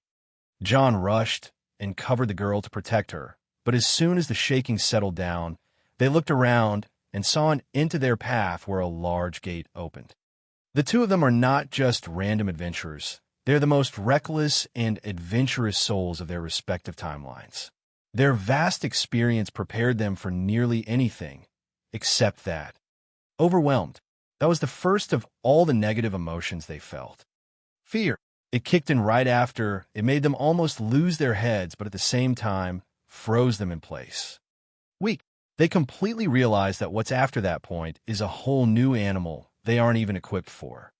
Actually, they were equipped by the mark of the beast, yet the two of them, who faced Deidre and senseless evil before, were not just imagining the kind of situation they are in. The heart of chaos is nothing but the focus point of all evil. It is not a mistake of creation, but rather the ultimate evil ever created. Life is a series of trials, and that thing is just the complete package. It looked into John and the elf girl reading their thoughts, memories and emotions in one single second, or maybe less. Suddenly, all that emotions were turned against them. Imagine the source of your strength being the source of your weakness. John saw things in one moment that made some of the red hairs on his head start to lose color. The dread in his eyes was nothing he ever imagined to experience. In his head, he became a prisoner locked in mazes and in labyrinths, chased by his worst fears and experiencing the most terrible moments of his life. The elf girl was in the same situation as John. She saw herself in a sea of blood and fire with all the ones she lost present around her. They were being rained by stones from the sky, and those who died and turned to burning shreds would come to chase her and drag her to see their faces. Despair. Not even John would admit before, but there was no escape from that emotion. He was utterly broken for a moment. It feels fantastic, isn't it? The thing that spoke right to their souls was a terribly powerful being. John has gone through the realm of the Daedric Prince Vermina and dealt with those terrible, shifting dreams, but he has no power against the owner of that voice. He was awake now, not because that he could, but because he was allowed to. John looked at the elf girl and saw her shaking on the ground, traumatized from fear. Hang in there. Hey, listen to my voice. Listen to me. John held her closer as she kept fighting him in terror. She was in a panic attack and consumed by every meaning of the word. It took her some time to calm down, but when she was about to think straight, she went into a phase of crying and calling names. Such scars from her past were never meant to heal. They drove her to the depth of the abyss, after all. It was then later when she was powered again by anger. She felt destroyed, but she had nothing more to lose either way, thus she let go of John and charged to the direction where that mental attack came from. Stop. Be careful. Yes, come to me. Child, let me have a look at you. The voice was creeping John out the more it spoke, but he endured every primal instinct pushing him backward and chased after the girl followed by Zane. When they arrived at the center of the tower, John found himself behind the elf girl who was standing in the center of a vast room. He looked around the empty room, seeing nothing but vastness and emptiness, but once he followed her eyes, John found her looking up at the ceiling. He looked up as well, and there where he saw it. It is not a heart. It is not a monster or anything Cthulhu-like. It was just a man wrapped in black binds and sitting on a throne. The throne was reversed up the ceiling, and a man's arms were fixed on the armrests by binds and chains. These binds covered everything of the man except for his left piss-like yellow eye. Huh. Shades of all the bloody things, I get visited by shades again. And a corpse this time as well. How insulting. Oh. The man spoke with disappointment, but was angered with the sight of Zane. A strange force blasted towards Zane out of nowhere, sending him out of the tower towards the lake. There was no stopping it, as Zane's body was already swallowed by the lake. No, John shouted as he was powerless to do anything. He wanted to honor Zane by returning his body to Isha and give him a proper burial, yet this was the end of it. The anger almost made John spit out blood as he turned at the man. Where are my manners? I am the humble human who owns this humble place. My name? Well, forget about that. I bid you welcome, shades, to the Tower of Babel. Oh. The man spoke in a lazy, slow voice, giving the nastiest dreads to John and the elf girl, but at the same time, John could recognize what he meant by the Tower of Babel. It's a legendary construction made by an ancient king of Babylon in order to reach heaven. The tower doesn't exist on the face of Earth anymore, but to come across such a thing here. Where is this place? What are you? John asked with obvious hostility towards the man. Don't you recognize your god, Shade? Didn't you just witness my powers? Oh, God. John's face twisted from a sick joke. Look at yourself reversed and chained like the freak you are. John's words weren't done before an overwhelming pain struck him from all over his body. It was unbearable. John howled from the agony like a broken beast. His mind was almost shattered, but in the depth of his suffering, he suddenly collapsed silent, then started laughing. Pathetic. Lying on the ground, John cursed the chained man while enduring a greater pain than before. Stop hurting him.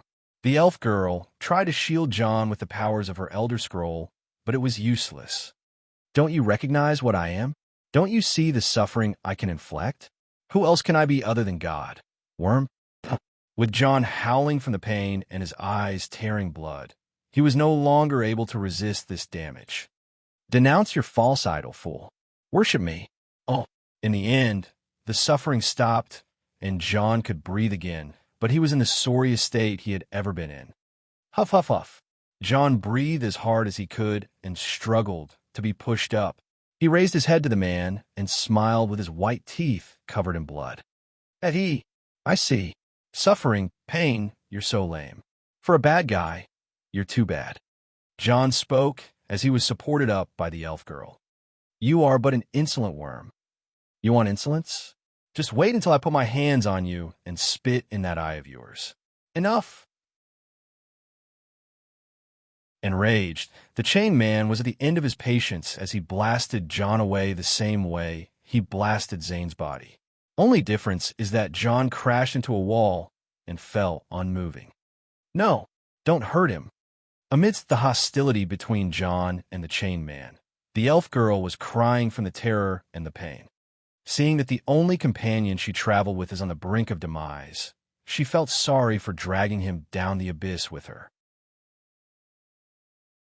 Once again, she is the only one surviving as the disaster takes everyone around her. Please don't hurt him. If you are a god, find it in your heart to be merciful. She fell on her knees and prayed to the chained man. She realized the difference of power between her and that self-proclaimed god. She's in no way compared to him. Ha ha! Submit to me. Even though it won't save the insolent one, I can bless you. The man said, full of himself. Please just send him to his time. Only him. I will serve. Don't. As the girl was ready to kneel and worship, John's voice came from the deepest of his while raising one arm up as he turned to her. No. Realizing that John is still hell-bent on defying the chained man, the girl was begging for John to stop. You truly are something, aren't you? The man was displeased with John. No, he's not in his right mind. Spare him. The elf girl tried to divert the attention from John, but the latter wasn't really helpful regarding that. No, my head, it was never this clear. John pushed himself up with his only intact arm and rested his back to the wall he crashed into. Admirable, but useless. Shut up. John was annoyed by the man, yet he turned to the girl. Little bitch, that guy, he's the heart of chaos. The girl felt a terrifying shiver in her body as the man's eyes glared right at her. Truthfully, she expected that the man would be in possession of the heart or under its influence, but for the heart itself to be a man. What do you want from the heart, Shade? The man asked with a spiteful tone. Being exposed to the spite of such a being was devastating, but John's voice kept her together. He's weak. He's nothing. Just like Sid is, he is as empty as void. He could be true, but he is also false. John said, glaring with hate at the man. I am not false. The man was raging and squirming in his bind, but no matter what, he couldn't do anything to John other than mess with his mind. The word false seemed to be very effective against him too. Fuck you. That hurts. John was resisting the pain and even canceling it as he started to realize the power of the man more and more. Damn you. Kneel. Worship me. I am your god. Oh. Seeing that the two reached a deadlock, the elf girl was recovering from her trauma slowly. John is still badly injured, but seeing how the two went on against each other, she was certain that this is the power of telepathy. The man was a very powerful telepathic psychic. As a genius, she started piecing the parts together on her own until she made a theory. You are not the heart itself. You are like its spirit, a manifestation of a sort. If the heart is like Padme, you are just like Sid his. She said, don't lump me with the likes of those imitations. The man said as he stopped assaulting John. Imitations? She asked. Pathetic things. You are a shade. You're lesser than a real person. You're not meant to understand the power. Come on. John cut him. More facts, less bullshit. We didn't fish ourselves out of that goddamn chaos to hear you ranting like a fucking teenager. We are all adults here for fuck's sake. John was furious with the man. Don't pressure yourself. The girl shouted at John. Anything that man says is a lie. His existence is based on twisting the truth. He is sealed for all we care about, and we don't want him to influence us. John warned her. I get it, she said, and turned to the man. I only came here to draw power from the heart. I'm not interested in your schemes. How interesting. And why would I give you my power? I see no benefit in you. You are marked by the beast. Unless you kneel and submit, the heart is useless to you. The girl was distressed by the answer. Lies, John said. This was not a lie. If it was not a lie, then it wasn't the whole truth. The man didn't reply, which caused the elf girl to look at John, wondering how he figured that out. What? I am married. There was surely more to the truth, but she didn't focus on John. Tell us how to draw power from the heart, she asked the man. And why would I? Because your power will also grow, right? The more people connected to the heart, the more influence you have. She said, oh, indeed, I can't deny that. But you're still a shade. Oh, why is that a problem? She asked. It is simple. You came from a lesser world, and I am simply not interested in influencing it, as it is useless. You have that thing you call Sid his, a cheap imitation of my image. He's enough for you. Oh. The girl seemed distressed about that answer. She indeed drew power from Sid as before, but it was never enough. She needed more power to obliterate her enemies. Then what is it you desire? She finally asked the right question. Servitude. The man said, when the time comes, be one of my lieutenants, a disciple. I will take great care of you. Oh, it was an offer better than any. If she swears fealty to the chained man, she will have him as her backer. If it is like that, then she shall engulf her enemies from the face of Nirn. That's not a fair exchange, John interrupted. You can't be her lord with just some promises of power. She's immature and hasty, given her aptitude. She can achieve her goals by her own hands. She is in no way in need of any power from that heart of yours. No, my enemies, they are strong, the elf girl said with a weak look in her eyes. Don't tell yourself that. I wasn't even a master mage when I extorted a Daedric prince once. Believe me, mortals like us may have been created weak, but that's only because of how much potential we have. If I can muster my power in this place, I would have beaten that motherfucker black and blue, John said as he was still resting against the wall. Insolent. Just get down here, and I'll show you. The chained man tried to assault John's head again and again, but John's mind has already been through the furthest depths of chaos. He experienced madness into his mind. All thoughts can be lucid and controllable. It left them at a point where they could neither go anywhere with the chained man. He was as narrow-minded as John, yet, because of the ridiculous amount of seals on him, he was in no way getting to do more than what he already can. Where does this leave us now? The elf girl asked. I'm sorry, but the power of the heart is too much for you.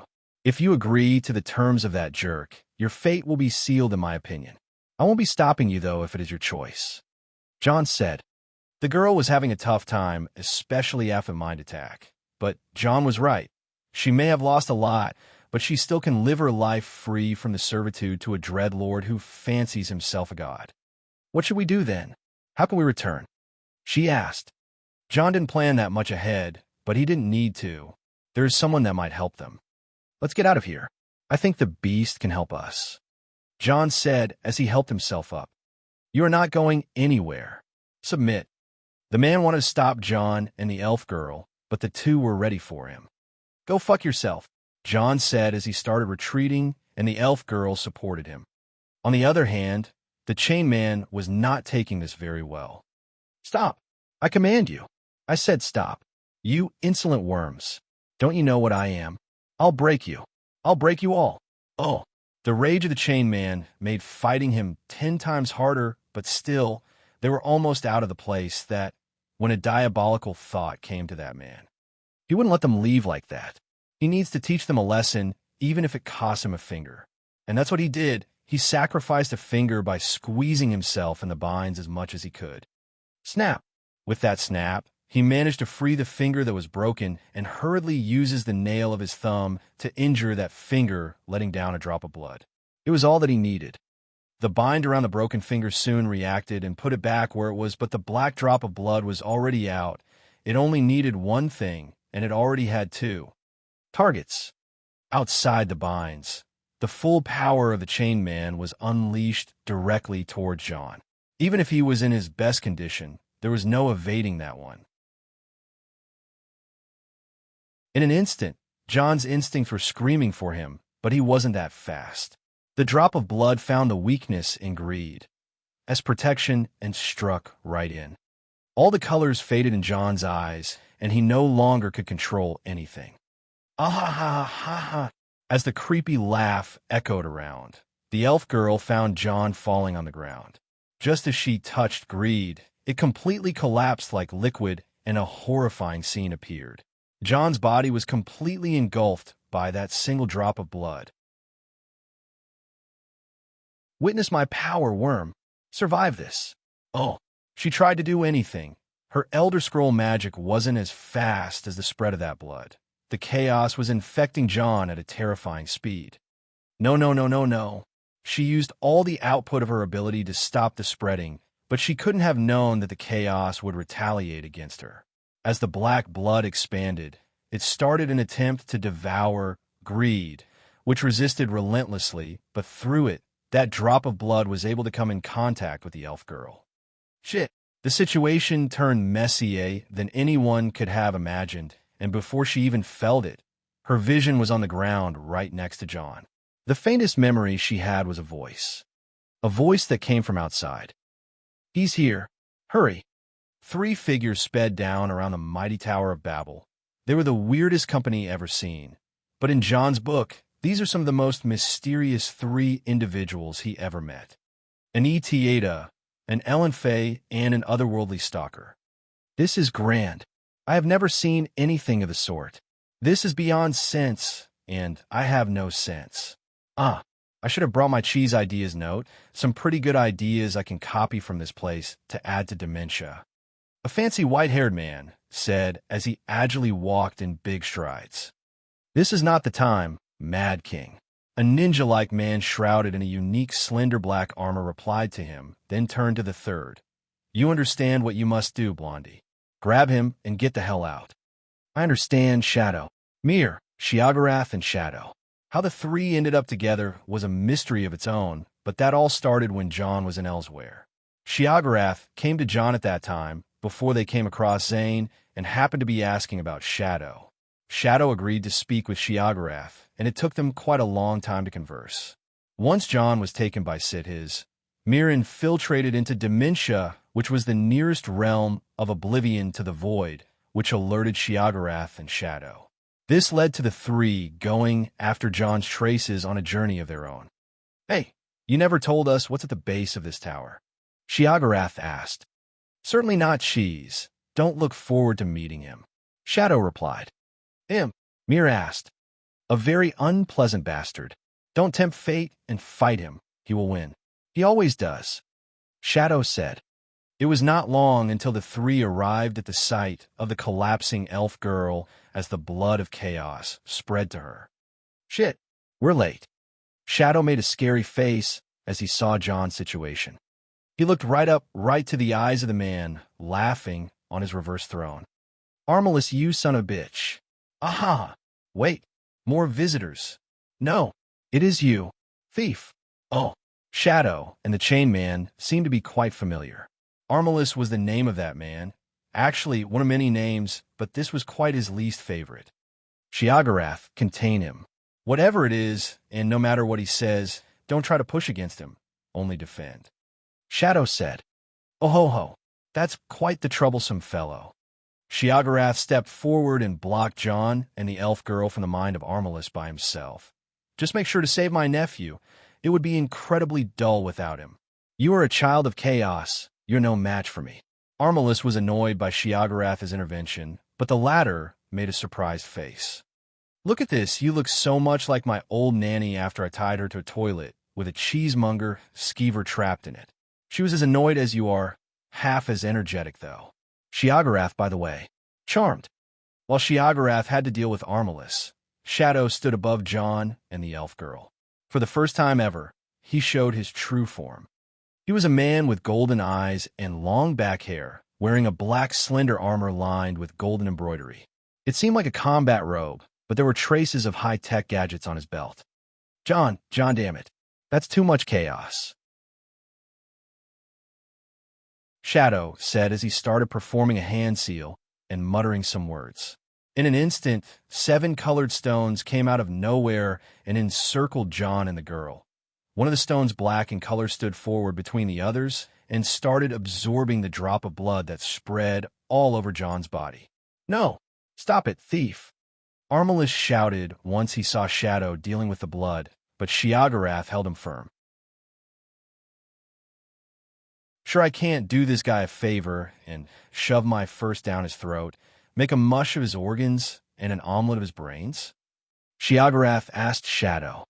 "As much as I would give an arm to see it happens, there is no defeating this guy." "Well, at least not now," Shadow replied, and turned to Mir. "Blondie, once the time is right, take them both and flee back to your world." "All right, but what about her?" Mir pointed at the elf girl. "She's not one of your merry band?" Shadow asked. "No." "Well, holy shit." Shadow was about to suggest something, but he saw John's body twitching. "What?" Mir asked.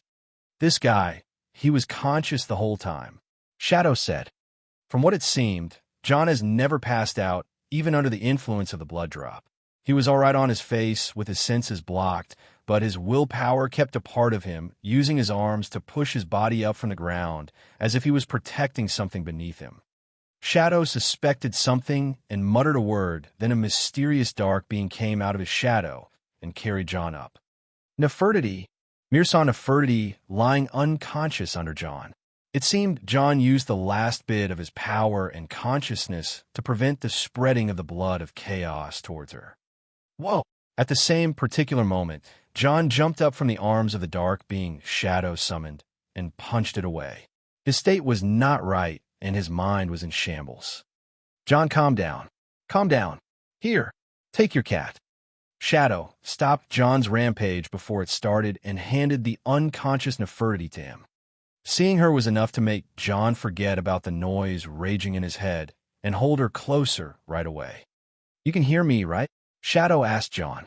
Looking forward, John saw an unfamiliar face, but recognized the voice and the presence. Shadow? Mir? Shiagarath? John was struggling to stand straight, but he soon could see and hear the ones around him. Nephew, fancy seeing you, and you might want to put on some clothes. Putting your uncle in a shameful situation here. Shiagarath said, smiling to the other, family assets. John looked around himself, looking for greed to cover himself. Here it is, John. Mir was going to hold up greed for John, yet the latter shouted, No, don't touch it. It was too late. There was a faint trace from the blood of chaos on greed, causing it to dysfunction. Once another living organism made contact with greed, that faint trace of the blood of chaos jumped on Mir. No! Shadow himself panicked and directed the black stone that was done with the elf girl towards Mir, but that faint trace itself was enough to try and invade Mir. John wanted to hurry to Mir, but Shadow stopped him. That's not a big deal, don't worry. Damn it. Shadow tried to calm John, but it seemed the situation was not calming. What? John asked. He is not immortal, and he is not an immortal either. His body is already unstable. Shadow said, Don't worry, I got him. Take care of the girl. The messy situation was not getting any easier. Armalus, the manifestation of chaos, was raging in his telepathic clash against Shiagarath, who wasn't striking back. Shadow was taking care of Mir hastily, and John was covering himself with greed as he woke the elf girl up. What, where? She opened her eyes in an alarmed state, but she could see John holding her from doing anything reckless. Hey, bitchy, had a nice nap? What? We got reinforcements. A little help here. This guy is getting violent. Not the face, I said not the face. Shiagarath was trying to fend off against Armalus, but it seemed the situation was getting ugly. We're in trouble again. John continued his explanations and turned to Shadow. How's Mir? Fine. You need to get moving now. Shadow replied.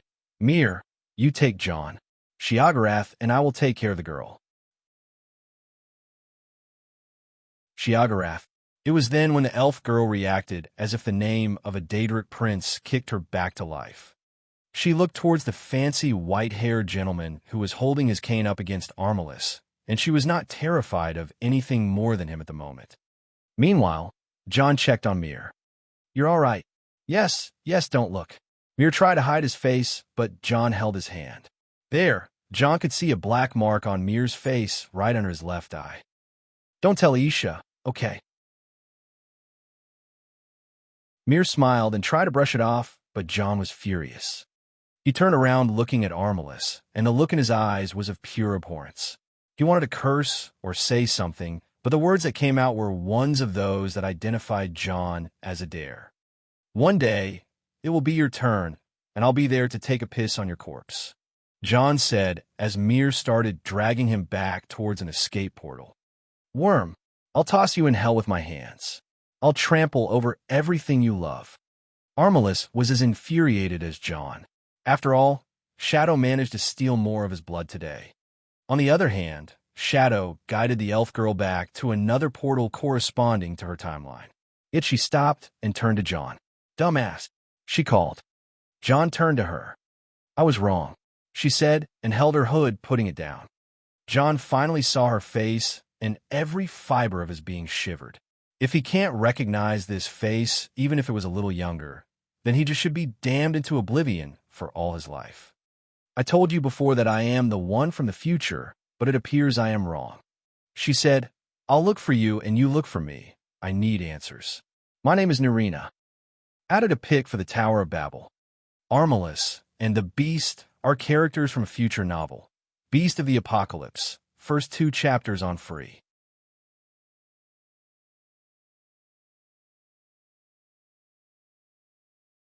Chapter 523. Her son. Nice to have a new patron at Olio Tamarin, D rank. Patter 0 and bit. ly/4dx5dx. YouTube bit. ly/2dx3dx. Discord. GG/GKCKVA7. Instagram at Don_Dokmasi. Twitter at Eldokmezi22. Present day. Winterhold. John Dare returned. It needed less than 12 hours for the news to spread from Winterhold and Whiterun to reach every court in Skyrim. Messengers on fast horses were dispatched to all the concerned parties carrying this particularly important piece of news. Meanwhile, in Winterhold, Clan Firemane took care of all the guests, delivering John's intentions of not incorporating himself with any business-related issues for the coming 3 days as the journey around the continent has taken a toll on him. Of course, these 3 days are the most accurate time frame in which the representatives of the important forces will start flocking to Winterhold. That aside, John needed some time for familial peace away from the noises of the world. He had a lot of family members to bond with and many stories to tell. Most of the family members were in Winterhold to receive him for the first day. Heartwarming as it was, John had to spend all night receiving more family members and accepting drinks. As the night came, everyone was so drunk that no one even noticed where they slept. By the next morning, John was the first to wake up, being the early bird he is. He looked around for Nerina, but all the ones sleeping around were the firemen's. Noticing that Alina and Beth were also missing, John followed the direction in which he expected to find them, to the attic of his manor. The attic was exclusively made for Nefertiti, but Beth seemed to have been promised to share the room with her. John climbed up, and there he saw Alina conversing quietly with Beth, while Nerina was dazing at the window, with the morning haze making the outer world brighter. Seeing John coming in, Alina's face brightened and smiled at him. You woke up? She asked. Yeah. Do you have any hangover remedy? John asked Alina while looking at Nerina. Alina noticed the hint and nodded. I'll find you some. Beth, come with me. I'll show you something, she said, taking Beth away. John watched them leave, then turned to Nerina without saying anything. She didn't turn to him either, even with a hidden hint in her distant expressions reacting to his presence. Slowly, John approached and sat on the other side of the window, resting his back against the wall. Looking at Nefertiti, who was quietly sleeping on Nerina's lap, John smiled and finally spoke. Congratulations, you have been chosen. Nerina's distant look went away as she closed her eyes for a second. Then she looked at Nefertiti and replied, She's a good girl. She missed you, John said, and looked at Nerina as she also looked at him. And I missed you, mother. Nerina exhaled slowly and looked at John, seizing him up. You have grown, baby boy, she said with a smile that felt to be hiding something. You haven't said that word in a very long time. John replied, You'll always be the baby boy I raised. Nerina's words struck deep. She is his mentor and his caretaker. She was the one who made John Dare who he truly is. She taught him nearly everything he knows. John was about to say something, but she interrupted him. You wrote a book without consulting with me, she said. Oh, sorry about that. John apologized. 2 years ago, he started writing a research paper under the title of The Timely Lie that was made into a very interesting and advanced theory book. Most of the book were notes and observations John recorded throughout his research on the Sijic endeavor, but this wasn't the problem. It is part of the etiquette of the scholars to review the books they wrote on their mentors before going public with them. John had a debate at the Academy of Shad Ashla regarding his book, but Nurina was not present, which can be seen as a form of being insolent to his master. I sent you the book 1 month before going out with it. John said, "It is disrespectful to just send a book, boy. You must have brought it yourself." Nurina gave John no excuse. "I apologize." John didn't even try to argue. "You were lucky Grandmaster FYR was present. He passed a good word about you to get you off the hook." Nurina said, "Oh, all right." John nodded awkwardly. Nurina seemed to be scolding him for the fact that he was absent for more than 2 years, but in truth, once the book John wrote reached her, she kept bragging about it for 2 months straight. She walked around the College of Winterhold, dropping bombs at the other departments that no one has a talent like her student, and even shamed the Archmage and his students to her heart's content. Seeing him looking down apologetically, Nurina had a gentle smile. "You always wanted to become one." She spoke. "Huh, a Dragonborn. I always knew." John nodded. "Yes, your past life thingy." The conversation came to another halt, as they just couldn't organize what was on their minds. It is strange for how many things they want to share and exchange. What stopped them both was how to put these thoughts into words. At that time, during the two spoke and awkwardly stopped, seeing that the other one was about to open that subject. As the junior, John remained silent, but even as a senior, Nurina couldn't say much. Finally, she decided to speak. 175 years. John's eyes widened as he understood what she meant. "That's what it took for my friend from Winterhold to show up. Turns out my baby boy." Nurina's mental state seemed to be dire. Her eyes became empty as she returned to gaze at the window once again. John couldn't even comprehend what she was feeling, which made him just sit silent. Her distant look gave away the pain she felt, the years of waiting for answers and the times when she gave up on ever meeting him again. Nurina was young when she met John, young for an elf who was very involved in magic. 175 years ago, she went out of the chaos by the portal created by one of the people that came to rescue John. Ever since that day, she wanted more answers than what she was looking for. Taking actions based on the things she knows of a different timeline is a reckless move. That's the reason why she refused to share much information with him to begin with. The problem is that when he explained himself for the first time, he spoke of Manamarco and an Almarai dominion. As far as Nurina knows, this all happened around the 500s of the Second Era, an era before she was even born. She never expected that history would somehow repeat itself in the future, but that man spoke of things she never knew of. He spoke too little as she instructed him, but she had bits and pieces of information about him. He is a Nord. His origin is Winterhold. He is a nobleman and a great sorcerer, and had to do with something called the Collapse. She felt very grateful for him when he protected her from the influence of Armilius the False, the Chain Man in the Tower of Babel. They began as enemies and ended on good terms, but she later figured out that he is not from the past as she thought he was, but rather from the future. What happened to her that day, in the heart of chaos, left her with a scar she can never heal, and she never got to know that friend. She remembers this exact moment when she told him her name and asked him to find her. He almost lost his cool, and everyone around him had a dumb look on their faces. Even the Lord of Madness, Shiagarath himself, was screaming from shock. Once he tried to tell her something, his friends dragged him away by force and pushed her in a portal that returned her to her timeline. This was something she never understood and knew that she will never understand. If it was the only thing, then it would have been fine, but she wanted too many answers, and she realized that this friend of hers would just be the key. Hell, she even needed questions for her questions the more she thinks of it. That's how far Nurina was lost. From the day she left the chaos, she went to her master Alf Fyr, who refused her like the plague.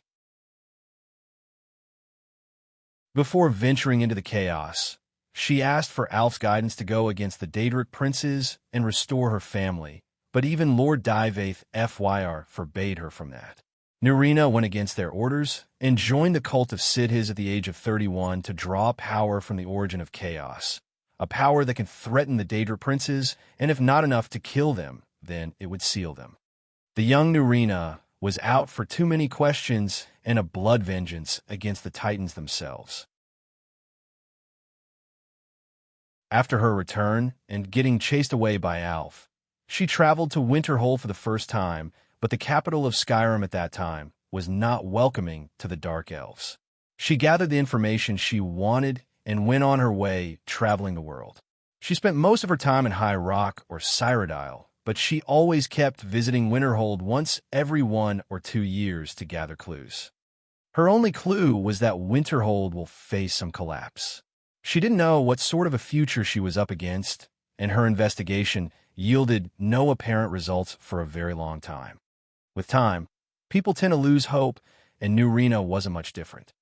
Almost 50 years have passed since she came out of chaos, and no sign for anything. By that time, she managed to redeem herself to Vaith and Alf Fyr, and was accepted again under their mantle. Without much hope of finding the answer she sought after, her vengeance against the Daedra was still a driving force. She caused great pain to the Daedric cults and annihilated a lot of evil. She even snuck into many Daedric realms and committed atrocities against the Daedra, but like anyone else, she was still powerless against the princes themselves, yet that didn't mean she was completely useless. In her blood, she carried a terrible power known as the Chaos Infection. It was what was passed to her by getting exposed to mere fragments of a blood drop from Armilius the False. She refined that chaos into a terrifying power and even killed a demi-prince once. Still, that infection gave her nightmares and caused her great pain.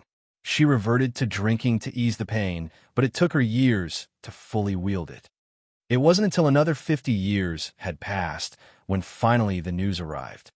The great collapse of Winterhold. She left everything in her hands and traveled to Winterhold to investigate, only to see no trace of the great city. Only the college remained, standing with the land around it was gone, as if taken by the Titan of the sea. Other than the college, there was a camp of Nord survivors who were beyond hope and despair.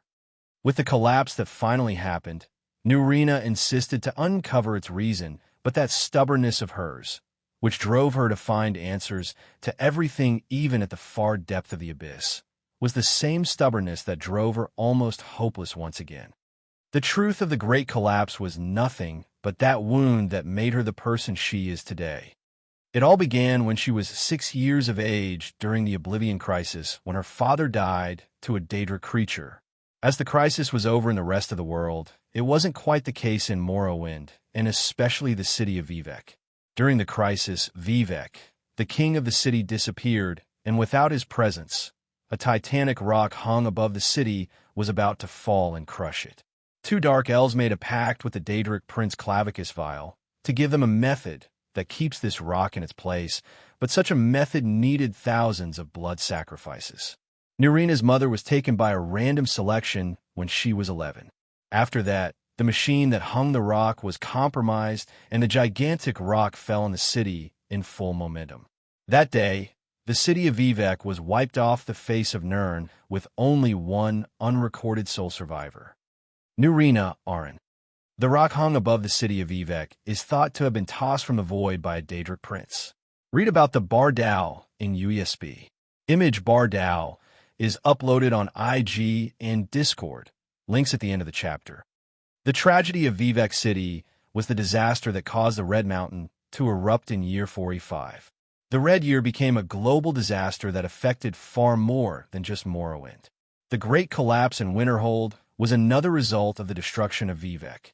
It was caused by an earthquake that happened under the sea as an aftershock from the volcanic Red Mountain. The tragedy of Winterhold was the same tragedy that made her, and since then, she decided to stay. She took it as a sign and stayed in the College of Winterhold, confining herself from interfering with the hold. Time changed New Rena. She distanced herself from the magic community, even with her great titles and high seniority in the line of Vaith Fyr. As she let go of all the questions that she kept asking all her life, she started to find some solace and salvation. She even got married once, but discovered that she is infertile and the marriage was ruined. Thus, she stayed with Faralda, who became some sort of soulmate to her. Things became easier and easier with time, and her life became slow, boring, peaceful, and dull. She wanted it this way, and quite enjoyed it too. She also developed a strange fondness of children and always thought about adoption, but she wasn't quite sure. Many years passed, and she forgot all about her past. She became the lazy, drunk, clumsy Nurina and loved her lifestyle. She even wanted to try her luck at raising children and became an orphanage caretaker in Riften. It was then when she met a certain child. A child whose world was falling apart even when he was less than a year old. She never suspected much and took the child under her care. With time, she grew fond and attached to him. He was even making it worse by his curiosity and obsession of magic and anything related to the craft. Thus, she taught him from the very fine basics to the mind-flipping theories which he absorbed all and even started researching them. His talent was monstrous. He even would spout nonsensical excuses about past life and his peerless handsomeness, yet even if that was true, it still wouldn't explain his talent. Days passed, and years followed. Nurina delayed her return to the College of Winterhold just to watch that child grow in an environment he is familiar with, and before she knew it, she adopted him and made him her legacy disciple. Even with his biological mother showing up, he wasn't the unfilial type. Finally, that day came when he became 15 and had to leave the orphanage. She excused herself as well and decided to take him to the College of Winterhold where his talent can grow further. Since the day she brought he to Winterhold, not a day was quiet or peaceful. Everything was changing and revolving around him. Every action he made impacted the Winterhold significantly. Nurina feared that she may have caused an alteration to the future by bringing him to Winterhold, yet nothing she could do about it. Her child was just moving with the momentum of fate. Business, money, battles, politics. Nurina hid from the world in Winterhold, yet he brought the world to Winterhold. She has long since forgotten about what happened in chaos by that time. John even got himself into trouble and out of it, but she had to leave him to rely on his own power and face his fate. That until he returned to her one day. One look at him, and it was just it. It was all there. Every question she ever asked, every stone she ever turned, every clue she ever followed for 200 years, the answer was right in front of her once she felt the chaos infection running on his blood. The things she forgot and the things she tried to forget all came together to make perfect and clear sense. He is her son, her baby boy. He is the one she met 175 years ago. Was all her life just a coincidental survival? Was all her misery a curse by the Daedra? No, it was all fate preparing her, making her into who she is, giving her all the solutions and granting her all the credit. It was her fate and her reward. Nurina was never much of a believer, but now she believed.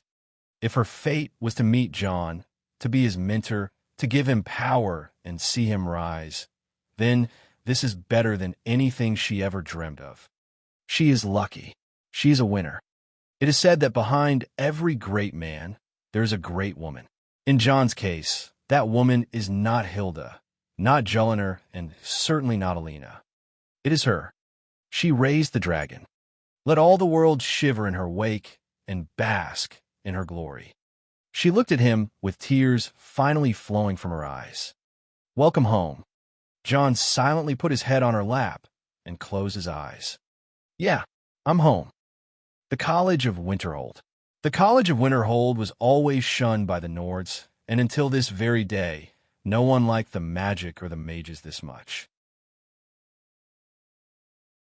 Winterhold as a city was an exception, as a big part of the economy is dependent on the college, but problems would arise from time to time with the Nords who recently moved to the city. Other than that, the college started to receive more attention than before from the outside world. John Dare is surely the culprit, but the college itself started developing from inside alongside Winterhold and was stretching its influence to the other holds all around Skyrim. Archmage Savos Aran was surely ambitious and wanted to expand whenever he got the chance, and the DDC assisted him. With that, Many young Nords would enroll in a college to graduate and find work in the DDC either as battle mages, researchers, alchemists, or enchanters.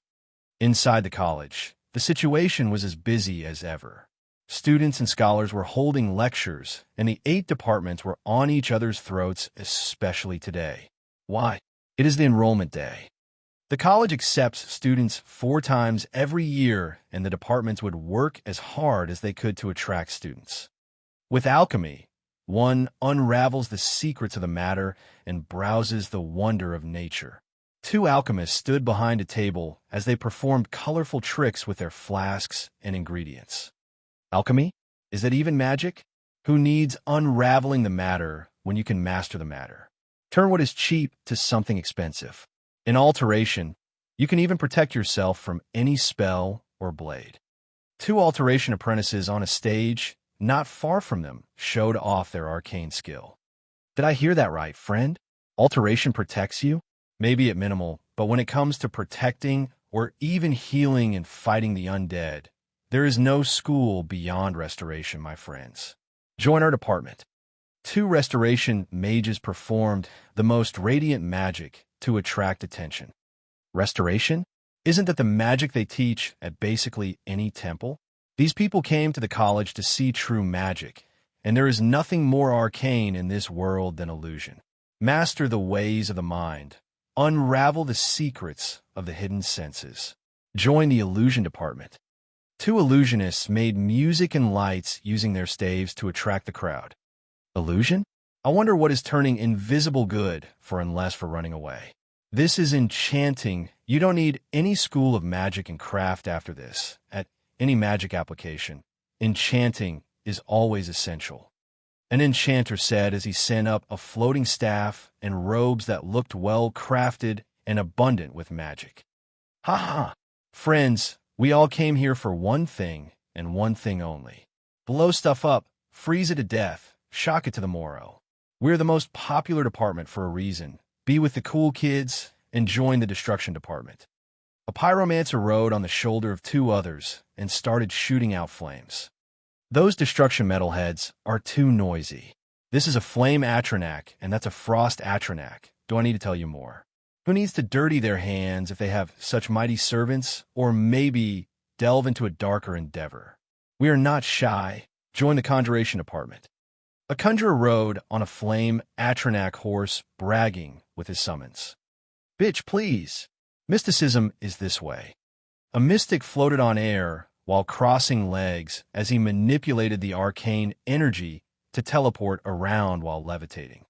It was fairly clear that all the departments were on edge, but one thing was certain about most of the Nord students. The first thing they would ask about is which department does Thane John Dare belong to.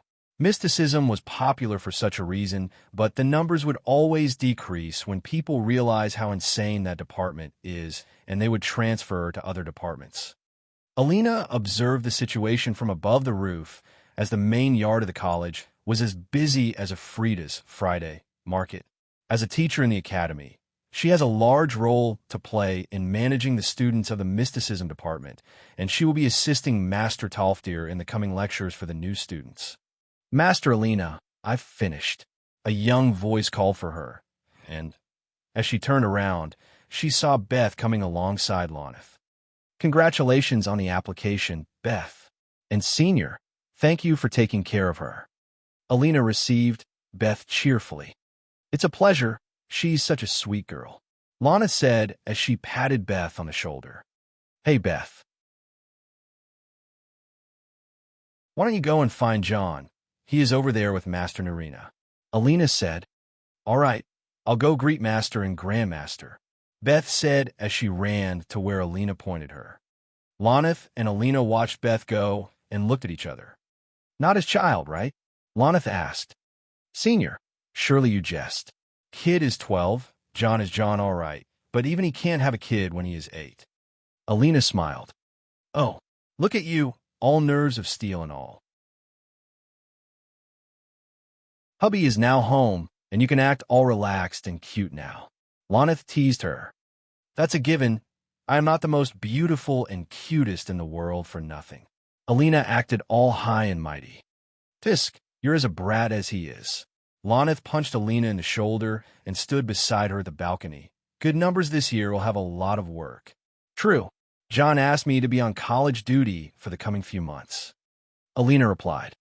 Why? He didn't say. From what it looks like, something in the college is concerning him. It is also fun to teach, so I'll be sticking around you and master for a while. Alina said, then kept looking at the yard of the college with a frown. What's on your mind? Loneth asked. I don't know. Relax. By the way, that girl Beth seemed to have run into that Thalmer spy. Loneth said. Encano. Alina reacted violently. Yes. He seemed to have started questioning her, but she got on his nerve a bit too fast compared to others. Loneth said, By kind, I just can't understand how the Archmage let a Thalmer into the college. It is an insult to everything Winterhold stands for. If John finds out, Alina was about to throw a tantrum. Hey, calm down. You know how much the Thalmer are deeply involved in the politics of the magic community. If the college went against them publicly, we may lose a lot of relationships with the other academies and institutes. Also, we agreed that we can afford a spy that we can monitor. Loneth said, I know. John won't interfere with the college, but he won't like it. Alina was still upset. Are you upset about the Thalmer, or are upset about something else? Loneth teased Alina. All right, I am upset. Oof. Why does every time I try to be alone with John, someone has to be with him? I want my husband, and I want him now. Alina stomped the ground. Here, it is the Alina we know and love. Loneth pinched Alina from her cheek. Stop it. Speaking of John, I was waiting for a moment to drop by and talk to him. Let's see what his 2 years' journey has uncovered. Senior, you're a bully. Aha. The two kept conversing until Loneth finally spoke out her true purpose. Alina, Mirabelle Irvine wanted you to receive this list of freshmen. They are all under Master Talftir's guidance, so you'll manage them. Shouldn't Master Talftir be the one managing his people? Alina asked. We are lucky he still remembers his name. Also, weren't you the one who asked to be assisting with the first year? Loneth asked. Yeah. Alina received the list quietly. Truth be told, it was one of John's instructions that were in his message. John wanted her to be around the first-year student that will apply this summer. He didn't say the reason, but she didn't mind. Alina finally opened the list and observed the names. A troublesome bunch, it seems. Jargo, a Cagiat, Onmund, a Nord. Not so promising. Wait and see. You have a Telvanni down the list, and guess what? Mysticism. Loneth pointed. Berlina Marion? That's some royal blood among you, Dunmare. Guess there is some potential at least. I'll leave you to your duties then. Thank you, Senior. Alina took the students' list and seemed to be willing to do some work as long as it is an easy task that will finally end with her going back home to John. Little did she know what he had for her in store. Here is Nurina's status, which was censor before. Name, Nurina Aran. Titles, High Priestess of Sid His, Daedric Nemesis. Race, Elf, Dunmare. Age, 207. A level. Class, Archmystic of Chaos. Energy, condition, normal. Bloodline, chaotic. Birth sign, the Mage. Blessings, Sid His Mara.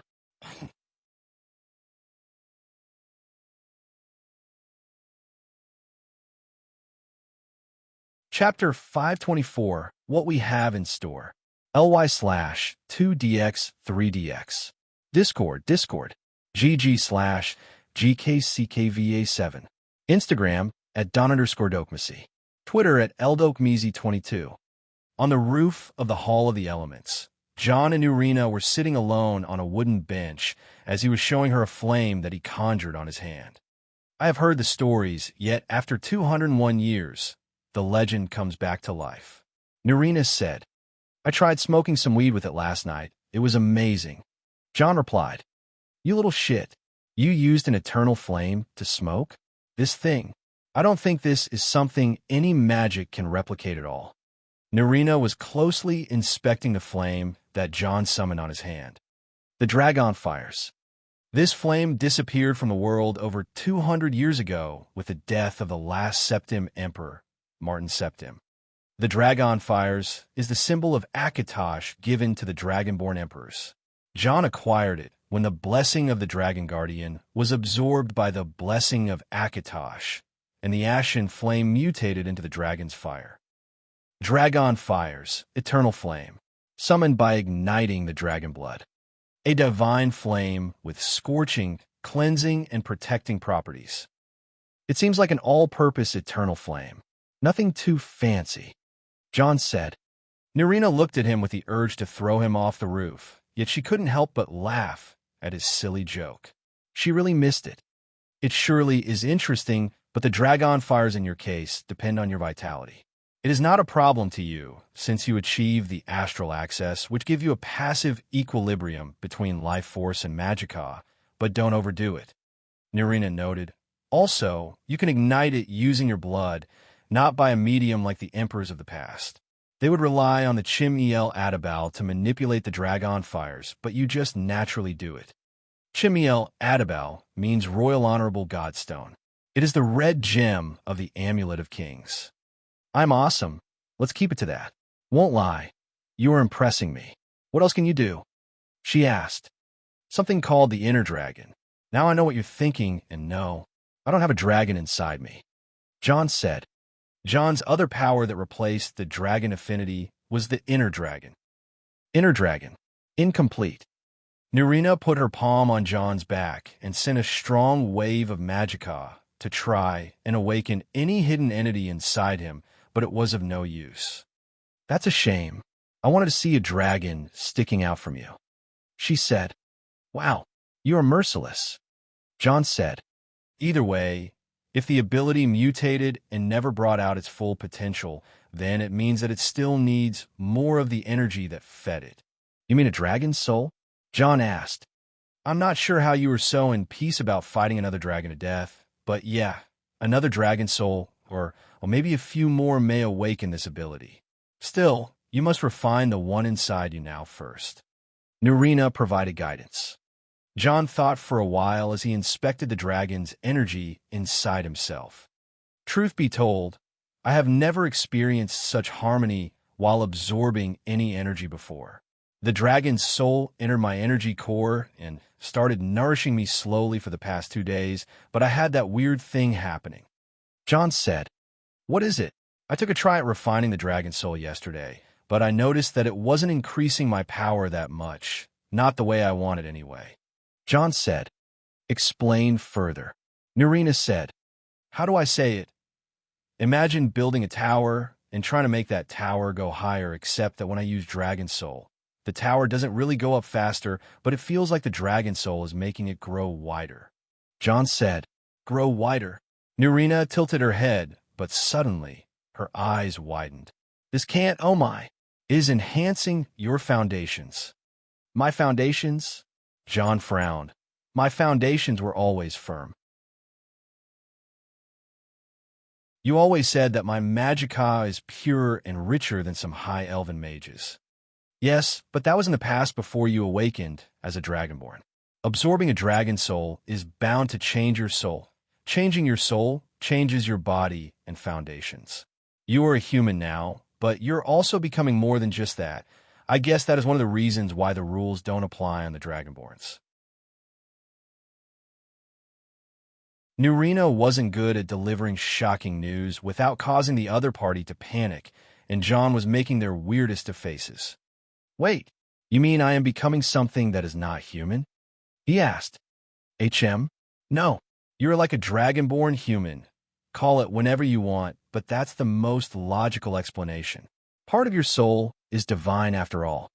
I see, John said, trying not to panic too soon. All in all, you are reaching a new potential. It is good, but remember that you mustn't slack off. Higher potential means a longer journey ahead. I am proud of you, she said as she messed up his hair. Thanks. Other than that, the dragon's soul seemed to have memories of its own, especially regarding the Thursday. John added, Great. You will train on the voice like the good old days then. How about I record and observe your progress again? She asked. Don't remember you asking for permissions before. Oh, believe me, I wasn't. Hee. Asterisk ha ha ha. She asked him about everything there is regarding the Dragonborn abilities and provided him with her insights and advice on how to cope with his new power. Narina always gets excited when John comes with things he can't solve, and they keep conversing for hours if possible. After Narina mustered up her courage, she started asking John about the details of their journey in the chaos. During the past year, John has asked all these questions to Shadow, and thus he got answers. He knows that the place was an abyss, and it is a sealing place for many evil things. The sunken Tower of Babel is there to be the sealing ground for its architecture who fancies himself to be God, the man known as Armalus the False. More to the mess. The beast that met them is the guardian, and it is there to examine those who come and go, as the place always has visitors. John and Narina got a strange mark of protection called the Mark of the Beast, and it is to ward off the influence of Armalus. Armalus tried to mark them as well with his blood, but the Mark of the Beast was stronger and resisted the corruption. From what it seems, the mark John carries is a special one and has something to do with peace. Shadow carries a similar one that is related to virtue. You? Peace? Narina asked. I know, right? John agreed. I think it is related to your standing regarding the Civil War. It would seem so, but I'm not sure how the Mark of a Beast would help with peace. I don't even see it. Maybe time will tell. Yeah, the two of them left things to fate regarding what they don't know. They are powerhouses and all, but even they have limits when it comes to knowing things. And speaking of limits, John finally got the chance to ask Narina a question. What on earth is that, Narina? John said, showing up the ring on his hand. She raised her brows and didn't know how to respond at first, but finally made her mind. The ring she gave him a long time ago carries an important secret after all. She held the ring and undid some sort of a seal, then pulled it out. This, my dumbass student, a very sophisticated ring that I put a curse on. She said, What? Got stones in your ears, boy? I said a curse. Yeah, I heard it the first time, but I wasn't sure my ears got it right. John said, Good. Can't afford you dumb and deaf now, can I? Okay, let me rephrase it correctly. John said and shouted, What on NRN, woman? What do you mean by a curse? John returned to be calm. Got my point now? Uh-huh. I see what you mean, wait. Don't tell me. You're afraid of curses. Mimic Jono. Look at me. I am John Dare, and I fear nothing except curses, wah-wah. Okay, the curse. Why did you put a curse on the ring? Because you're a dumbass who may lose it or something. The curse on the ring makes you forget to take it off, and if you remember somehow, it makes it impossible to take it off by normal means. I encrypted the spell a few times so that you can't figure it out. Narina said, Actually, to encrypt something by magic runes and make John unable to figure it out is quite the feat. John is a master enchanter after all. He can easily take the ring off by using the skeleton key, but there seemed to be more to the ring that Narina just told. I know that the ring has a recording function. John said, You knew. She was taken aback. A time recording function to be precise. TSK, now I regret teaching you too well. She said with a bit of frustration, then sighed and held the ring up. It is just some countermeasure in case something happened to you. Her words were finally genuine, and she wasn't trying to lose him in the conversation. So you record my time, put a sophisticated curse on it, so you can use it to travel back in my timeline if by any chance I died? John concluded with narrowed eyes. Narina's eyes widened, but she soon realized that she fell into a trap. John wasn't sure as he said that, so he was monitoring her reaction, but he was mostly trying to make a guess, which hit the mark accurately. Seeing John, who was coldly looking at her, she realized that he is no longer all laughs and smiles. TSK, I really taught you way too much, she said. I'm grateful for the effort you took, but you realize the consequences of such magic. Traveling back in time this recklessly may cause a devastating consequence. You taught me that 175 years ago, right? You will cause a dragon break, two realities snapping at the same time with me dying in one and living in another. It may return me, but will fuck the rest of the world. Hey, language. Yes, be silent, you insolent student, and watch your fucking tongue. Narina acted offended and looked away after successfully changing the subject. Meanwhile, John was simply baffled. Even if she caused a dragon break, she wouldn't even regret it, would she now? So shameless. I truly admire you. John gave up. Narina smiled widely and turned to him. That's my baby boy, she said. Still, I want to know how you made it. I've been thinking about it for a year, and I never understood how an object can make a backup for reality and record time itself. John's inquiry made Narina go back into teacher mode. That is a good question. There is no way a non-living object can record time, thus if you want to employ it to do that much, you need something that can do so and seal it into it. She said, so an object sealed into another. Quite the formidable technique. What is that sealed object then? That last question made Narina very happy. Watch closely. Narina carried the ring between two fingers and then turned her fingers to the other direction, as if making a hand trick. In that case, a pigeon should normally come flying from her sleeve or the ring turning into a playing card, but it was not the case this time. This was some of the most real magic John has ever seen. Reality itself was manipulated to Narina's will, and the ring became. John jumped off his place with a pale face. Why are those things popping up so much these days? An Elder Scroll. It is mine, the one I had from 175 years ago, she said. How? But we were together with the same Elder Scroll? I know it is confusing, but the Elder Scrolls exist by their own rules, and the Elder Scroll of the Unrecorded is weirder than the other scrolls. She said, the Unrecorded? John asked. Yes. It shows things that aren't recorded in history, yet altered its course significantly. I haven't read it, though. Woman, you're insane, and that's me admitting it, John said with a tired face. I'll take it as a compliment, then, Narina said, and noticed someone approaching. She quickly returned the Elder Scroll into its sealing ring and held out John's hand, quickly jamming it back on his finger. Hey, John said, as he seemed to be unwilling to put it back. That's not up to you. Narina raised a finger and spoke seriously before turning to the one approaching them. Once she saw a young girl coming their way, she smiled cheerfully. Well, aren't you a lovely little thing? Narina spoke to Beth. Beth walked towards them hurriedly as she was lifting up her oversized college robes. Grandmaster, Master. Beth greeted Narina and John. Master, this is Beth. She's my apprentice. I introduced her to you yesterday, but you were quite absent-minded. John said, justifying Narina's reactions the other day. Oh, that was just a busy day. Narina waved her hand and turned to Beth. You look quite good for your age, 12, and almost an adept. Not bad at all. Thank you, Grandmaster. Beth said, full of excitement. John started introducing Beth, properly starting with her origins to her experience and talent, all the way to her mystic tattoo unique skills. I have never seen or heard about anything like this mystic tattoo. Maybe some paints and body marks were a result of making pacts with higher beings, but that's as far as we know. To make a tattoo that can suppress the aura or even to channel the chaos, I would have loved meeting someone like that a long time ago. Narina said, I see your point. John agreed. Unlike John, who used tattoo to control the chaos, Narina had nothing to use, which made her refine the blood of chaos directly in her blood, causing her great pain. Her infertility is a side effect of such practice.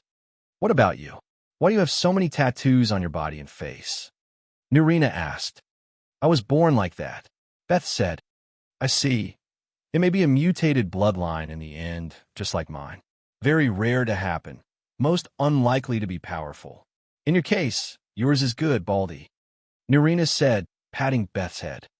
Narina stood up from the stone bench and nodded to John. Guide her well. Did you do that initiation ceremony? Not yet. John shook his head. Shouldn't have all the fun to myself, should I? Well done. Let's set a time and a place for that then. Right now, I have a lot of paperwork to be done with, or pass it to Lonith. Maybe, let's get out of here. John took Beth and initiated a fast retreat, knowing that Narina was thinking about dumping some of her work on him. Classic Narina. Hey, don't turn your back on your master. Is that how you teach your student? Narina shouted. Lesson 1, Beth. Never lower your guard, Narina. After getting out of the college, John had a lot of free time now. He sent Beth home and went to visit Master Nerilian, the alchemist, and returned the white phial to him. The two had a very deep conversation about John's moon crystal ether, lust, and John gifted him a few meteoric glass crystals that he once extracted from the abyss almost 2 years ago. With that, the old man was very happy as his transformation potion, which he gave to John when he fled Skyrim, was repaid with a handsome benefit. Following John Dare to Winterhold was surely the best decision he made. After finishing up with Master Nerilian, John was still free, so he decided to visit Isha and Mirren, who were choosing a new house for themselves. After 2 years of living like vagrants, John wanted those two to have a place to settle in. Mirren was completely fine, while Isha was skeptical about living in Winterhold away from Hammerfell. She holds the title of the Spear Battlelord now, even though she didn't want to have it, as she saw herself to never be a match for either her master or her brother. John didn't tell her what happened to Zane's body in the Heart of Chaos, but he always felt some guilt towards not giving him a proper burial. Still, with Alina showing Isha around, the latter finally made peace with her conflicted thoughts. On the other hand, there was Miranda, who kept alienating herself for some reason. She felt rather strange around John's family. The most intimate family she experienced was her master in Elsewhere, her brother Mirren, her sworn sister Isha, and her lover John. Getting to know all those faces all at once was overwhelming her a little bit. As Mirren and Miranda are both parts of Mir, they were always close and would complete each other easily, but when Mir was struck by the chaos infection when he went to save John, he was getting weaker and weaker, making strange effects appear on both Mirren and Miranda. It is strange that mortals like John and Nurina were getting stronger by controlling the infection, while a pseudo-immortal like Mir was dying from it. John would always try to maintain Mir in both Mirren and Miranda, but somehow, Mir himself was slowly trying to let go. What would happen if Mir was gone? Nothing. Mirren and Miranda will stay as what they are, but will never be Mir again. It is very sad that such a pure and innocent person may fade from existence any moment just because his essence is dissolving in the world. The Ellenfae were always doomed to this fate, which is nothing fair. It still felt like the Altmare twins are being orphaned at the rate they are losing connection to Mir. The only difference is Mirren was respecting Mir's decision while Miranda wanted to save Mir. John hoped to stop the chaos infection from consuming Mir, but he is powerless with it at the moment. Not even Nurina would be able to halt such a process anyway. With his new worries weighing him, John put his head together and decided to fix things one at a time. Eventually, there's an answer for everything. Augur, John spoke as he was watching Winterhold from the nearby mountain. You're willing to talk now? Always, old friend. How is your analysis doing so far? John asked. It is beyond my ability. The experience you have been through is truly beyond this world. You deserve all the praise that can be spared from making it this far. The augur seemed to be showing emotion for the first time since the day John met him. It caused John to shake his head. I hope that one day you will find what you are seeking. What I seek is the truth further. It was the last will before my death. You helped me see something I would have never seen on my own, and for that, you have repaid all the help I offered you, if not more. John has long since understood what the entity called the augur is all about. As the remnant of the soul and astral form of a very talented mystic, the augur was someone whose goal was to satisfy his curiosity and know more, thus the college kept him for the sake of the answers they can't get on their own. Knowing more is his only quest. However, his only flaw is his inability to keep it to himself. The augur may give a warning before answering, but will eventually answer with all his knowledge. Come on, don't tell me you are going to pass on after fulfilling your last attachment in the world. John said sarcastically. That will be too soon. I think sticking with you will give me more to analyze and study. I fulfill what I want, and you get benefited, even though both of us know that you don't need me anymore. That's right. I no longer need your services. John said and smiled. After what I experienced in the chaos, I am now too formidable. I don't see a limit to myself, quite frankly. Before, I needed you to divert the Daedra from looking into my head, but now, the Daedra can't manipulate me anymore. They can never see through me no matter what they do, and they can never influence me even if I am in their realms. John started some hard facts as he sat down on top of the southern hills overlooking Winterhold. I can even generate the system by my own head now and play 1,000 different songs at the same time. I can close my eyes and live 1,000 years inside my mind, then open my eyes and not a second has passed. Can you offer me more, Augur? No, the Augur answered like a machine. I know.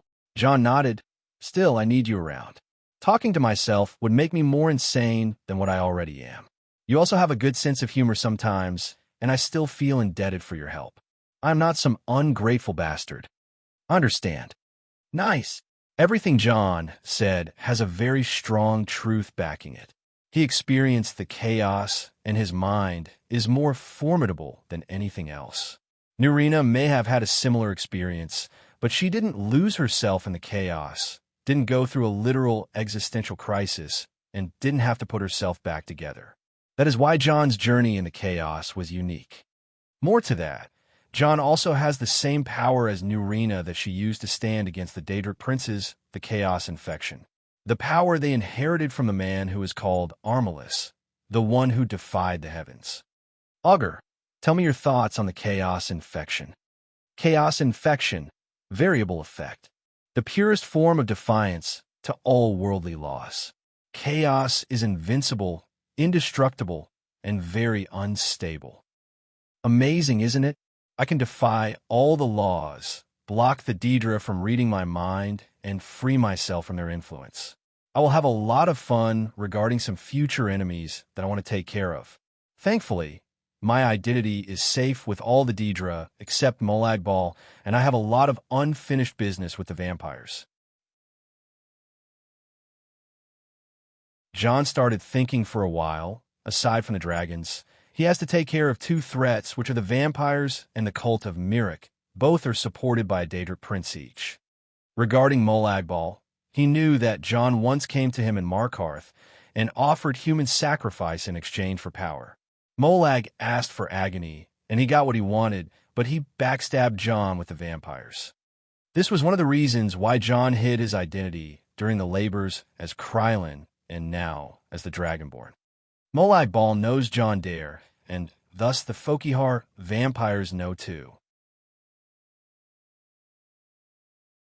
If John was known to be Krylin, the laborer of Azura, to the Molag Bal, Sarna's betrayal would be revealed, and this time, the Fokihar vampires would directly attack Winterhold, which is extremely dangerous. Either way, John had to keep an eye on the Fokihar vampires who are still trapped in Cold Harbor, and that eye is this guy. Mortal. We're back to this place. Remember the last time we were here? We had lots of fun and killed a lot of mortals. Let's do it again. Ha ha ha ha ha. Evil bastard. John looked annoyed at the creature he summoned. It is his good old pal, Zykiel, a former low-ranked Draemora, a current Daedric Titan whose size is half that of a dragon, but his appearance is a few times as dreadful as any dragon. Keep your voice down. How is the situation in the Hollow City? John asked. Expanding. Sir Caldwell may be a little bit hollow-headed himself, but he's managing the herd. Zykiel said. Good. And the merchandise? John asked. The storages are full. The realm is expanding, and we're discovering a few new places. How lucky you are, mortal, to have a Daedric realm under your command all by yourself. Subrealm. John corrected him. I want to visit the Hollow City, but my presence will make some questions rise and may cause some entities to notice our little project. Either way, once I get things fixed here, the next phase shall go up and running. I am excited. Now, tell me about the Fokihar vampires. Have you been monitoring them? John asked. They don't question my presence too much, so I know a fair share about them. After you escaped, the henchmen of the vampire lord were in a disagreement about what to do. They think that you were taken by the fellow called Krylin, and they wanted to travel back to Nirn through an old portal, but their lord stopped them and uncovered the mystery behind the sabotage of his domain. He extracted a strange vampiric plant, which drained all the energy of the chaotic creation of his place, and sealed it somewhere, but the domain still needs to be recharged to return to Nirn. How long will it take them? Not long. That's not good. I don't think I would be able to finish up with Alduin before that. I still don't know much about Solstheim either. John said as he started thinking deeply. All right, I'll contact you once again once I am ready to start the next phase. Mortal, is it close? John thought as he took out his sword, Bloodskull, and raised it up, inspecting it.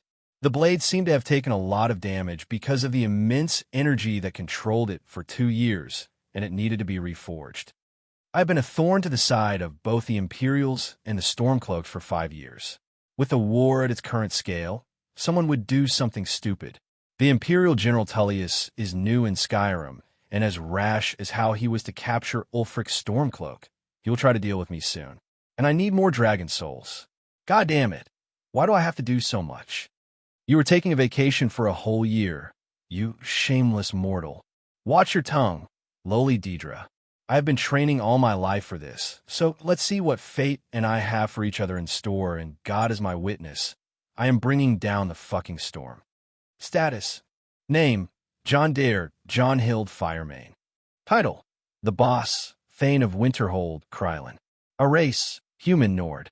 Age: 20. Level: Early Frozen Heart Formation. Game level: 69. Class: Master Mystic Warrior. Craft: Master Binary Enchanter. Condition: Normal. Bloodline: Firemane, Fireborn/Titanborn. Birth sign: Serpent Shadow. Soul bonds: Familiar, Nefertiti. Inner Dragon, Domain, Hidden Dragon Isle. Greed, Dark Matter.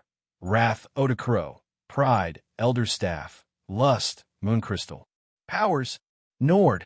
Battle Cry, active. 50% Frost Resistance. Firemane. Fireborn, 50% Fire Resistance. Titanborn, Beastmaster. Astral Access. Vitality and Magicka Equilibrium. Eternal Flesh. Disease Immunity. Serpent Birth Sign. Serpent Tyranny. Compatible with all birth signs. Ozidal's Genius. Ozidal's Enchanting Knowledge. Gotfang Martial Style. Force Channeling Martial Arts. Enchanted Tattoos, 21%. Channel all energy into the tattoo to increase efficiency and bind them from leaking out or losing control. Chaos Infection, the purest form of defiance to all worldly laws. Chaos is invincible, indestructible, and very unstable. Blessings: Akatosh, Dragonborn, the gift of the dragon's blood and soul. Highest affinity to the Thursdayum, highest affinity to the element of time. Dragon's Fire, Eternal Flame, active. Inner Dragon, not complete. Allmaker, Root of Power, 2500% Magicka, Regeneration, active. Talos, Greater Amulet of Talos, Fortify, Thursdayum, 50%. Old Man's Coin, Fortify Luck. Kind, Thunderchild, 25% Empower Thursdayum.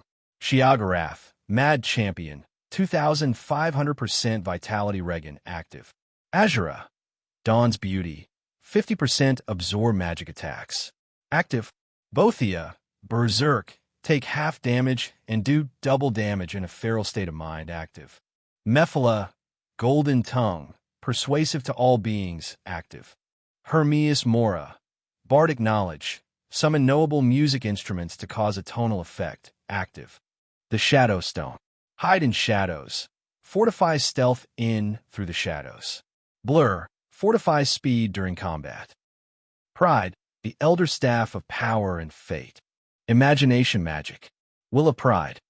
Greed, devouring shadow ether. Reform Weapons, Perfect Stealth. Lust, Moon Crystal Ether. Metamorphosis, Desire Inducement. Wrath, Bone Samurai Colossus Odakuro. Howl of Wrath, Howl of Death. Bone Lord.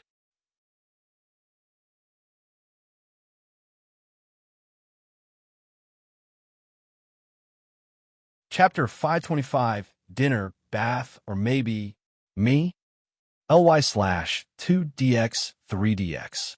Discord gg/gkckva7. Instagram at @dun_dokmasi. Twitter at ldokmezi22. Announcement. Patter 0n is now 3 chapters ahead. During the past 2 years John was absent. Alina and Wulfur were the ones filling his role as those who know his plans the most. While Alina was taking more of an administrative approach to things, Wulfur was on the ground, overseeing and commanding. He was in charge of the Dare Industries and chief of the main workshop, making him one of the busiest men in the hold, if not in Skyrim. Despite that, his incredible talent was manifesting on how much workload he can achieve under any kind of pressure. Everyone thought that Wulfur is a natural weapon master and a talented forge master, but only John knew Wulfur's talent, maybe even better than Wulfur himself. It was dexterity. In other words, Wulfur was blessed with a rare case of optimal finesse. Google it. Once he focuses on something, Wulfur simply figures out the ins and outs of it. Swordsmanship, craftsmanship, etc. This didn't mean that Wulfur was omnipotent. Actually, if he doesn't understand anything well enough, or if his physical and magical skills do not meet the requirements of his actions, he becomes like a broken machine. One of those situations is to simply not comprehend something no matter how much he tries to see through it, and right now, he is in this situation. I don't get it. I simply have no idea how I should fix this. Wulfur said. Come on, Wolf. I believe in you. Mirren believes in you. John said, holding Mirren from the shoulder. Why am I even here? Mirren asked. Never mind him. Just focus and you will do it. John kept encouraging Wulfur. Wulfur looked between the flame and the damaged sword and kept thinking. His level as a blacksmith is already one of the best in Skyrim. He put his heart and soul into blacksmithing for 10 years, which is not long compared to others, yet with the opportunities and pressure John put him through, he can match any blacksmith with 50 years of experience. The problem is John's request this time. Reforge Bloodskull using top-shelf material and an eternal flame, then find a way to utilize these dragon bones and scales. Simply put it as fix a blade that was damaged for being by divine energy for 2 years, and find a way to utilize a material that can only be forged by the highest perk from the smithing skill tree of the game. No wonder Wulfur was losing his mind. He is literally pioneering in a material that was never used before in the 4th era. Truthfully, the only thing he wants to do is to chase John out of the workshop for now, but he knows that he would never sleep unless this is figured out. I don't get the problem. If you want to smash it, just use a hammer or something. Mirren spoke. Using the wrong tools will definitely ruin the materials. The blade was imbued with demigod power, and the dragons are considered demigods. Even that flame he lit my forge with is an eternal flame only he can extinguish. Do you see what is going on here? Wulfur replied at Mirren pointing at John. John is being a dick. Exactly. Nothing new. Well, I'm glad the two of you are getting along. John said and patted Wulfur's shoulder. Big man, I know that you are currently taking your skill to a place beyond all that you learned, but have faith that I know you can do it. John could barely hold back his smile as he dumped this impossible task at Wulfur. Earlier today, he dropped by Wulfur's workshop with Mirren and staged this whole thing. He gave Wulfur the blade, Bloodskull, and part of the dragon's bones and scales that he managed to chop off the skeletal remains. To make it worse, John also requested an armor and asked that his bracers and greaves be maintained. Even though the dragons turn into skeletons upon actual death, their backs may still have scale remains, and any other scale that was cut off before the disintegration also remains. Legends say that by using dragon bone knives, one can cut deep into a dragon to take out a heart scale. After giving some time to inspect the whole dragon skeleton he has in the cube, John could find more precious ingredients, such as marrow remains in the spine and salvia remains in the mouth. Gathered carefully, these whole ingredients were on a whole new level of impotence and would very much benefit in further studies. Meanwhile, in Wulfur's workshop, The three young men were busy talking until Wolfer finally figured out a way to proceed with John's blade. Maybe John is a demanding taskmaster, but this was still manageable if Wolfer used the purest parts ebony ingots with heartstones. Combining that with the dragon fires, the heat was on a whole new level that made the metal even more tricky to control, but what was more terrifying was the magic power gushing from the blade. Reviving this sword is dangerous, but what? It is really tempting. Wolfer took off the pommel, the handle, and the crossguard, then handled the blade with his most premium orichalcum tools. Ebony is a high carbon-based metal, and to bring out its best potential, its original maker mixed some steel in the process, making the ancient blade be one of the best materials forged by mortal hands. To match that, Wolfer utilized some techniques that were beyond anyone's understanding, switching between the Elven and Orcish forging techniques all the way back to the Nordic. The tools and acids he used were top-of-the-shelf quality that they made a bystander like Mirren almost cough out blood. "Dude, you're so rich," Mirren said. "John's paying anyway." Wolfer shook his shoulders. "Isn't it good to be filthy rich?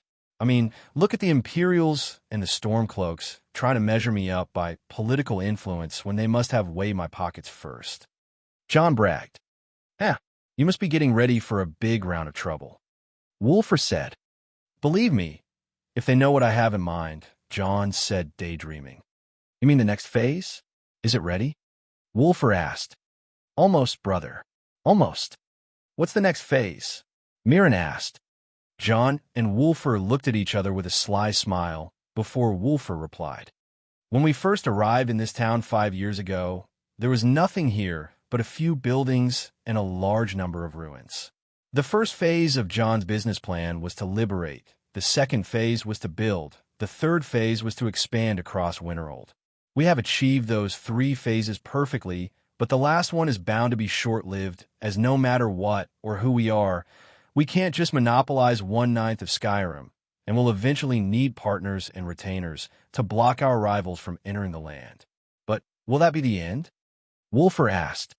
"To be honest, we've always heard tales about John outside Skyrim, and he wasn't the shy type either." Mirren said. "You can't hide the sun, John. See? Mirren, he's a fool." Wolfer. "Still, when we arrived at Skyrim, this guy was like everyone's favorite hated person, like, you don't know. A lot of fear and admiration are at play." "Exactly. They basically think that the company is our political tool to expand further, and they're sure that one day we will be expanding too much that it will reach them." Wolfer explained.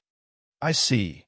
But didn't you guys assure the public that he has no intentions of expanding outside Winterhold?" Mirren asked. "We did, but if you were them, would you trust me?" John pointed at himself, making innocent kitty eyes. "Never. Filthy dog bastard. And that's how everyone else thinks. They will never allow the DDC to expand outside Winterhold no matter what." Wolfer said as he put the blade aside to cool down. "So, where does your next phase take you? Expansion by force?" Mirren asked. "Nope. We haven't even finished expanding in Winterhold yet, and Skyrim is not the only place in the world, right?" Wolfer said. "Exactly." John smiled. "Next phase, we're adding more capitalism to the flame and going to oblivion. Literally meaning, we're going to hell." Mirren looked between the two Nords who were laughing uncontrollably. "It was nice knowing you guys." After a while of argument, John revealed a portion of his next phase where the DDC will invest next. There are 2 places with too much danger, but 2 delicious profit. After I isolated the old Hollow City from the rest of Cold Harbor, the city started having its own realm and it started expanding. This is good news, as the soul shriven on the other side are undying labor and they need organization. Thanks to Zykel, I can get them in line, but their insufferable lives need some luxuries from Nirn, and that's where we come in. We will take their oil. No, wrong scenario. We will take their minerals and give them the things they need. John said, "You are mining in Oblivion?" "Yep, cold iron ore, obsidian, and ebony. To legitimize the merchandise, we will do an expansion on 2 more fronts. First would be Mournhold, and some shell companies around Vardenfell. John said. And the second? Mirren asked. Winterhold's basement. The discussion took most of the time while Wulfur was working on Bloodskull. John explained his next phase in detail to Mirren and offered him to take the lead of the assignment regarding the arrangements of the goods that will arrive from the Hollow City. The DDC will establish many shell companies to pose as the source of most of these goods and will expand far across the continent to make it hard to track for the Empire's Commerce Guild and EC. Also, these shell companies will do the money laundering for the DDC to cover all the loopholes regarding the excessive profits. Formerly, Alina has left this task for the company's new financial protege, Isolde. As one of John's old friends, Isolde had a thing for dirty money and trading. Somehow, when John caught her drug dealing and decided to punish her, she didn't really learn the lesson and started going on her business once again, so it was best to guide her if controlling her was impossible. She was the right girl to manage this operation internally. However, Mirren will do supervision on the ground and will be making short trips to some dangerous places such as the shell companies and the Hollow City, which is an easy job regarding his qualifications. I am done with the blade, Wulfur said. This was a hard one to pull off. He carried the great red blade out of the water and put it on a table, then started inspecting its structure with multiple lenses. This was the hardest maintenance process ever done in this history of swords, and also the most expensive. Wulfur said. I'm sorry. John apologized. For goodness sake, John, you can't keep a sword under this kind of pressure while not maintaining it for 2 years. It is a miracle it survived.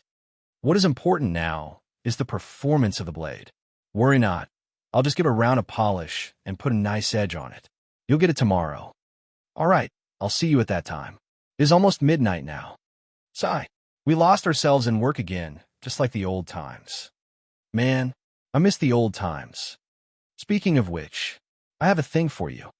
Wulfur walked inside his workshop and came back with a piece of armor. Do you remember the armor you gave me? Wulfur asked. Ozidol's armor of retribution? Wait, don't tell me. John said as he examined the armor in Wulfur's hand. Yes, I damaged it. You bastard. Hey, I know you love Ozidol's artifacts, but don't blame it on me. You told me to do jobs with the companions in your message, right? One job went wrong, and we ended up fighting Draymora beings, a horde of them. Damn it, Wulfur. John took the armor from Wulfur and spoke. I'm glad that you are all right, but what did you do with this? Well, after the chest plate was damaged, I remade it for you to look like this. You needed a new personal armor, right? John inspected the design of the armor and assessed it with keen eyes. An armored girdle, best torso armor you'll ever have. I call it Ozidol's. War belt. Your naming sucks. Learn from the best. I even engraved the DDC banner on it. Ozidol's war belt, Nordic ebony. Reflect damage. Paralysis on reflect. It looks exactly like Sun's armor, except John wears pants and an open robe above. Added a pic for Twins armor on IG in Discord. All right, that's a fine job, Wulfur. Here's your payment. Ha ha ha. Show me, show me. John passed over a piece of paper, and Wulfur took it with excitement. He unrolled it and looked at its content, then his face turned dark. What is this? I thought you were giving me a blueprint or something. Wulfur said. Did he give you some nudes? Mirren looked at the paper only to see some instructions written on it. It is something that may come very handy to you. Go to Rift Inn and look for an Argonian woman called From Deepest Fathoms. She'll be in some situation and will give you something cursed that you must return to a Dwemer ruin. You have more details in the note, but the reward is perfect for a blacksmith like yourself. John said, Is this like one of your prophecies? Wulfur asked. It is. Also, if you remember that orc village in the Rift, the one in the south called Lardishbur, you'll find them in a problem with the giants. Solve it, and don't be stubborn. Wulfur kept following what John said on the paper and nodding. It seems like there is some grand prize waiting for him from the way he put it. All right, you tempted me. Wulfur nodded. Also, take Njal and her team with you. There will be a lot of dungeoneering. John winked on his way out. From the very beginning, John was planning on getting some benefits for himself and the team. This means he can give them some of the suitable game quests every now and then. It was already midnight. John spent his day conversing deeply with Nurina and drinking with Wolfer and Mirren. It may be his second day in Winterhold, but this is the favorite John Dare Day style, where he is carefree and nothing in the world would bother him. Now that he is home, he found it clean and neat, as it seemed that all of his gigantic clansmen have migrated back to their homes in Sarthal. The ones John found first were Beth and Nefertiti, who were making a fuss on the dining table. Nefertiti was sitting on something, and Beth was trying to take it, but no matter what she tried, she couldn't take it at all. "Master, Nefertiti sitting on my paper." Once Beth saw John, she ran to him and complained. "What happened?" he asked. "I brought my tools and wanted to draw something on the paper before making a tattoo with it, but Nefertiti came and sat on the paper." Beth said. "Nefertiti," John called. She was indeed sitting on one of Beth's papers, as John called. She barely opened one, and then closed it again, ignoring him. He walked to her and left her up from the paper, but she resisted. "No, come on. No, must sit, bad homan." Seriously? John and Beth looked at each other and shook their heads. John then took another paper and spread it beside her. Once she noticed the spreadsheet of paper, her eyes rounded and she stood and stepped on it, but soon she saw the sheet of paper she was leaving. Looking between the two, she didn't know what to decide and froze. Homan, not fair. John and Beth were holding their bellies and dying from laughter as Nefertiti was struggling against her instincts. She finally sat on the new paper and turned her back to them. Case closed. John high-fived with Beth and was about to walk in before Ela came out. Here you are. The girls are waiting in there for you," she said. "HM, what about our wild one? Where are you going in your gear?" John asked. "I'm taking your portal back to Whitron. The city must be in a mess after the dragon attack, and there will be a lot of jobs available too," she said. "Can't you spend the night? You know me by now. I have to roll also, full moon tomorrow." "Off you go then. Stay safe and take this." John passed Ela a coin purse. "Keep your money." She seemed offended. "It is not for you." John laughed. "I am hiring the companions." "Oh, what's the job?" she asked. "I want you guys to head to Falkreath. There you'll find the survivors of Helgen. If possible, see what they need or lack and deliver my peace and blessings." "Helping people, huh? That's a good pay. I'm sure the others will be thrilled. Just remember to wear the John Dare t-shirts. It is part helping, part advertising. Always the fame whore, John. Always." John saw Ela off after a laugh and didn't forget to kiss. As she is not the settling type of girl, she would spend the whole week in the wild or on a job, then go to John on weekends. A werewolf like her lives by the call of the wild, else her powers will weaken and she may lose control. After that, John was on his way to his chambers when he saw his wife talking to the other two girlfriends at the back fireplace. "You've come." "So I have. God, my head hurts from all the hammering Wolfer was doing." John sat between the girls and turned energy-saving mode. "Busy day?" Alina asked. "Emotional, talking with Nurina, drinking together, me and the boys." "Oh, your average John day. I like, but you know how these days always ended." Joel asked. "Foursome? Come on. Actually, it will be a threesome, and you will only be watching." Alina pulled Jeliner and the reluctant Miranda beside her. "Tonight, I am confiscating the girls. You can sleep on the couch." John raised a brow, seeing how Alina is trying to have her way with him. In his mind, however, he was smiling as sly as she was. "All right, you have taken most of the burden anyway.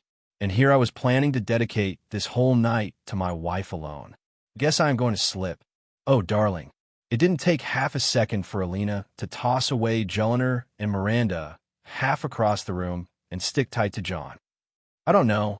I think I'm tired this evening. Come on. You want dinner? You want a bath? Or maybe you want me?" "Foo. I'll take everything on the menu then, after course." John took his staff and suddenly teleported himself and Alina away. Julliner and Miranda stood from the ground and looked betrayed. And here you have it. Two psychopaths deeply in love to the point where there is nothing sacred or holy when it comes to nailing each other. Julliner complained.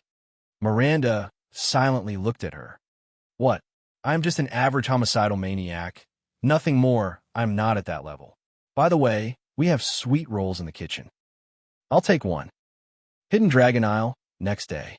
Last night, the Hidden Isle had two rampaging creatures going all around having sex on every part of the place. The Golden Pavilion, the Central Lake, the beach area, the Maple Forest. Each and every part of the island was simply a place where the two can have sex. As the two woke the next day, Alina looked around herself to see that they were on a blanket in the middle of the island. What happened last night was still fresh in her memory as she smiled while playing with her hair as she laid down again on her husband. Is it morning? John opened his eyes looking at the blue sky, but Alina covered them. No, we're not morning yet. He smiled, knowing her intentions, and didn't get up. All right, I'll stay. The two remained silent for a while, as all that Alina wanted was to lay down quietly next to John. After some time, she decided to speak. I missed you, Firemane. Yeah. John laughed shortly and nodded. I missed you too. You're staying, right? You'll never leave me ever again. I won't leave you. Promise me. I promise you that I won't leave you behind. In this life and the other. Alina emphasized. You are asking me to accept your demise once mine comes? John seemed to be resisting Alina's suggestion. We will never part.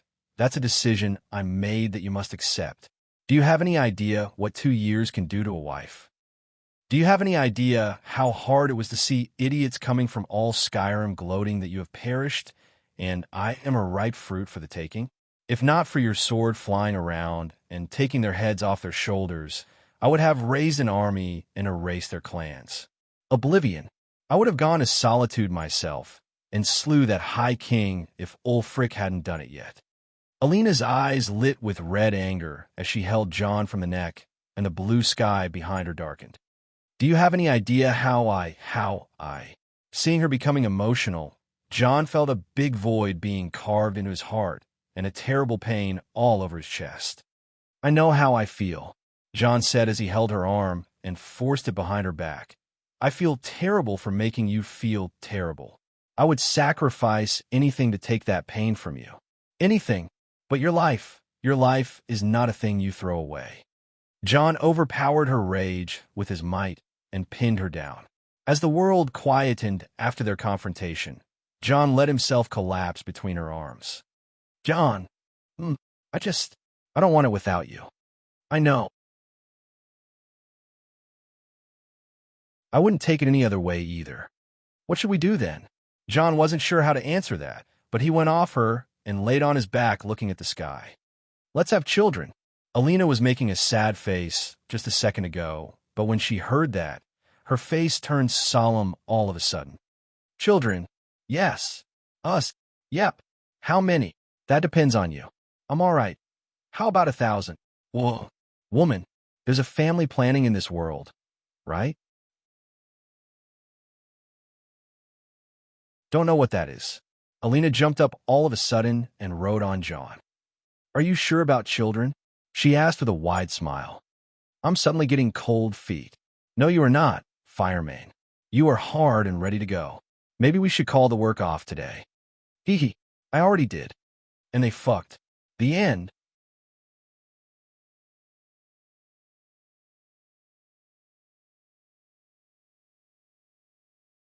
Chapter 526. I am too sober for this shit. Happy Ramadan, guys. For those of us who are spending Ramadan for the first time at home, I know how you all feel, and it's truly heartbreaking, but you guys must stay strong and keep the social distancing so that when Eid arrives, COVID-19 would be taken down. Stay strong. Also, social big thanks to our new beautiful patrons. At Ahmed Al-Zarani, C rank. At Maxime Kusin, D rank. Also, for those of you who keep asking about the links, I put the at the start now. ly/2dx3dx. Discord. GG/GKCKVA7. Instagram at don_dokmasi.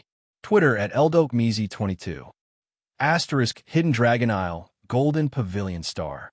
It was already sunset of the third day since John's arrival. The first day was his welcome party.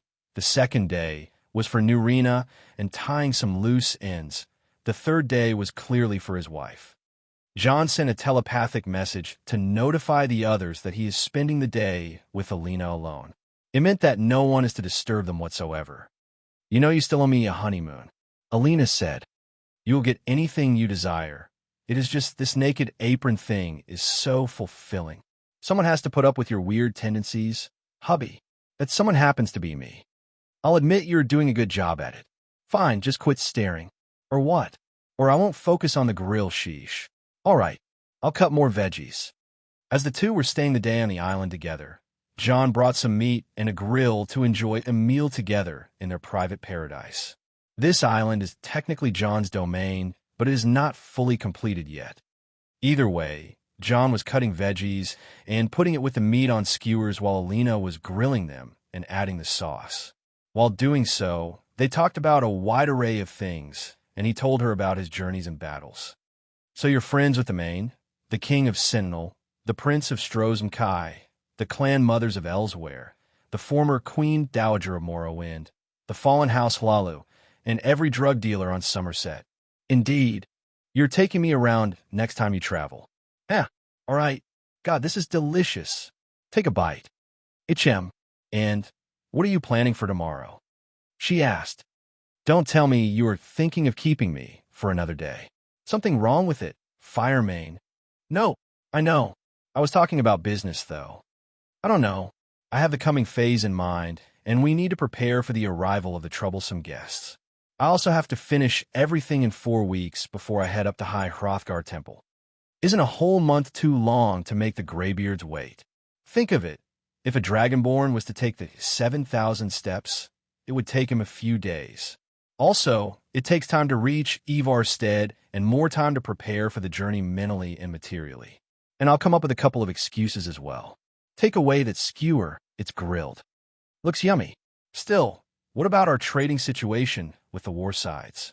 You know they would consider us enemies if we openly trade war supplies with either side. I have a plan for that.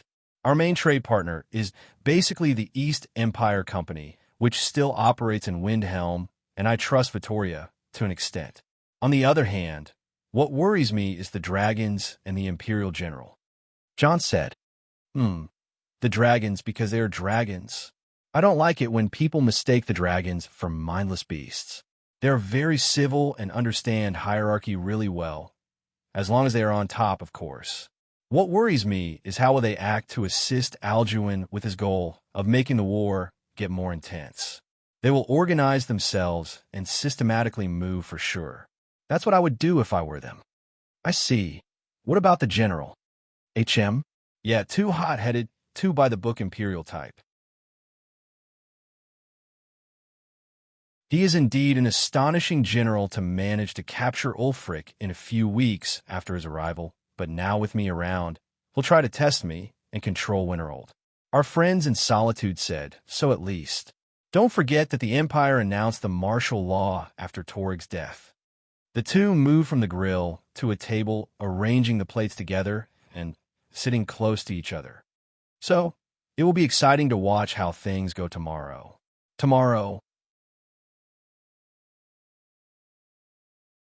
The clans gathering in Sarthal. As the two biggest clans, and practically blood brothers, the Moonblades and the Firemans hold a meeting each month in the Great Hall of the Tower of Music. People call it the Day Tower now. Wait, the Dare Tower? John approved of the naming right away.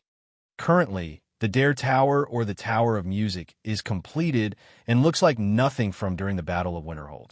Built as 3 sections, the base section was a firm keep known as the Great Hall. The middle section was an upper keep known as the Quarters, which became a social club for the rich and powerful. The upper section is the tower itself, housing a large library and a Magicka focus point. You put the plans, and we executed as usual. Alina said, you did better than just that. I heard you gathered many clans under our house. John looked at Alina, showing her how proud he is of her work. Indeed, indeed. They all exist to glorify our Dare House. They are our bannermen and shield thanes. Oh, tell me more. The bannermen are the vessels of our house. House Dare has the Dare Troopers as its main force, and as Thanes of Winterhold, we have housecarls of our own. The bannermen serve as extensions to our power by managing the troops we can't legally command, and they are separated across Winterhold in many forts and keeps. That's genius. Foo-foo-foo. Husband, it is just a legal precaution. The clans that attacked Winterhold and surrendered submitted to our house and declared obedience and faith. Our troopers keep them in control. The enemies that once hunted my mother 19 years ago. Yes, I brought the leaders of those clans and made them stand in front of Hilda. Outside the hall, each clan came with a coffin to collect the bodies of their leaders, but Hilda spared them, saying that those who you spared can live as long as they seek atonement. And lo and behold, we have an army in vessels. That's a bit frightening. John said, "It is all thanks to you for sparing them. Who could have believed that those clans are now this docile? As long as they remain under control. After the war, everything in Winterhold is under control. You have been preparing for 5 years after all." "Yeah, tell me about the Shield Thanes," John asked. Unlike the Bannermen clans, the Shield Thanes are not families, but rather guilds of craftsmen and warriors. They are all natives of Winterhold, and they have been following you since day one. I gave them the honorary title so they can be distinguished among the locals and hold some power. Unlike our Bannermen clans, the Shield Thanes live in the cities and divide it into territories to further install our power. That's complicated, John thought. It has to be. After all, the role of the Bannermen is to traditionalists, and the role of the Shield Thanes is to be loyalists. They are meant to oppose each other peacefully and competitively, trying to gain our favor. Alina said. John had to pause her for a second to further understand what she did there. Sweet democracy. So you're saying you made 2 factions of traditionalists and capitalists and gave them various territories so that we can always hold power and give the outside world that we're not the only ones in power in Winterhold? John asked. Alina nodded. I can very much use that in the next phase. Alina, that's amazing. Learn from the best, she said while winking. John smiled and shook his head. You are a cut above the rest, wife. Alina smiled gleefully and stuck closer to John. I deserve a reward. You already drained everything, you little. John began tickling her while she laughed uncontrollably until the two ran out of breath. After some sweet words, the conversation dragged back and forth between various things. The two young couple didn't part from each other's side until the sky was completely dark. John then went down the lake and started adding floating flowers to the central lake. What are these? Alina asked. Candle flowers, a luxury product from Somerset. John replied. These flowers were made by alchemists as a decoration to small water surfaces. They would gradually react to the darkness and brighten up by the minimal magicka in the surroundings. Alina and John watched them silently until they lit up in various colors. I envy you when it comes to traveling. I have never been outside Skyrim, she said. I won't lie to you. Traveling opens your mind to many possibilities and ideas. If all people were travelers, there would never have been such a thing as racism or conflicts. The world may actually know. John spoke, but he stopped as he was about to say the last word. Peace, Alina asked. Maybe I'm speaking a lot of nonsense. John smiled in self-mockery. Or maybe you're truly a seeker of peace, and that beast was right about you, she said. John laughed as he sat in front of the lake looking at the reflection of the stars while the flowers floated around. You think it is real? Peace. I never thought dragons were real, or other worlds, or the G-spot. John lightly laughed as Alina sat beside him and hugged him with her left arm. I know what you think about war and peace. It may be impossible to achieve eternal peace, but if there is war, I know just the guy to stop it. Thanks, dear. Oh, look, the last meat skewer. Alina picked the last skewer and pulled a piece of meat off it with her hand, but it slipped and fell on her chest. As the apron was still holding her chest together, the piece of meat didn't slip down and fit itself on her boobs. Alina made a cute, spoiled face and looked at John. "Hubby, the food is bullying me." John looked at her dubiously, knowing that she did it on purpose. "Wifey, I always tell you to eat it like this." John jumped on her, jamming his head between her boobs and eating the meat. While doing so, he hugged her and carried her up, and she rounded her legs around his waist. "See now, I know, but eating with my mouth is not cute," she said as she took another piece and fed it to John. "Anything you do is cute, even farting. You really know how to ruin a good moment." As the next morning came, Winterhold's power couple were getting ready to return to their daily life once again. Last night left the two in high spirits, and they woke up in a pinkier mood than last night. "You know, I'm beginning to love this place. Our wedding was here. Our favorite night was here. Why not move our house on this island?" Alina asked. "I was thinking of the same thing, but when I asked Nurina to teach me more about constructing a sorcerer's domain, she told me to figure out on my own." John replied. "She didn't give you even a hint?" "Nope. She even said that a mage can't acquire the title of a sorcerer unless they have something like the domain. She is a sorceress, so she must have a domain. But where is it?" Alina asked. "Completely no idea. From knowing Nurina, I suspect that her domain is already complete, unlike mine, so it shouldn't exist in this world anymore." "How is that?" "Domains can travel between dimensions. That's something I know. I always knew of the sorcerers possessing secret towers and hidden places only they can access, but when I found out about the domain for the first time, it was when I was taken by the vampires." Alina started thinking for a while. "At least we know that a domain must have a central construct." Alina said, "I constructed the Golden Pavilion for such purpose. I also know that there must be a form of materialized energy to serve empowering the domain. Thus, I dug the lake and filled it with fresh water.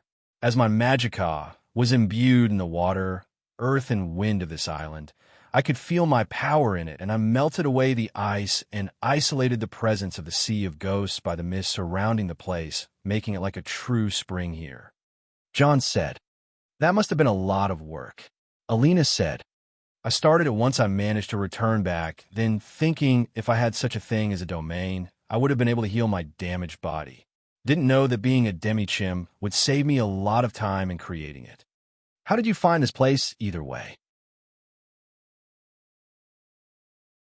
Teleporting north as far as sight would reach didn't seem like a bad idea back then. This place is at least 300 miles north to Winterhold in the middle of the sea. I can safely say that it is closer to Roskria than the continent. That far? It is amazing. Well, it is a safe and unexpected place. This was just a small island with a lot of ice on top of it. Even ships would avoid it.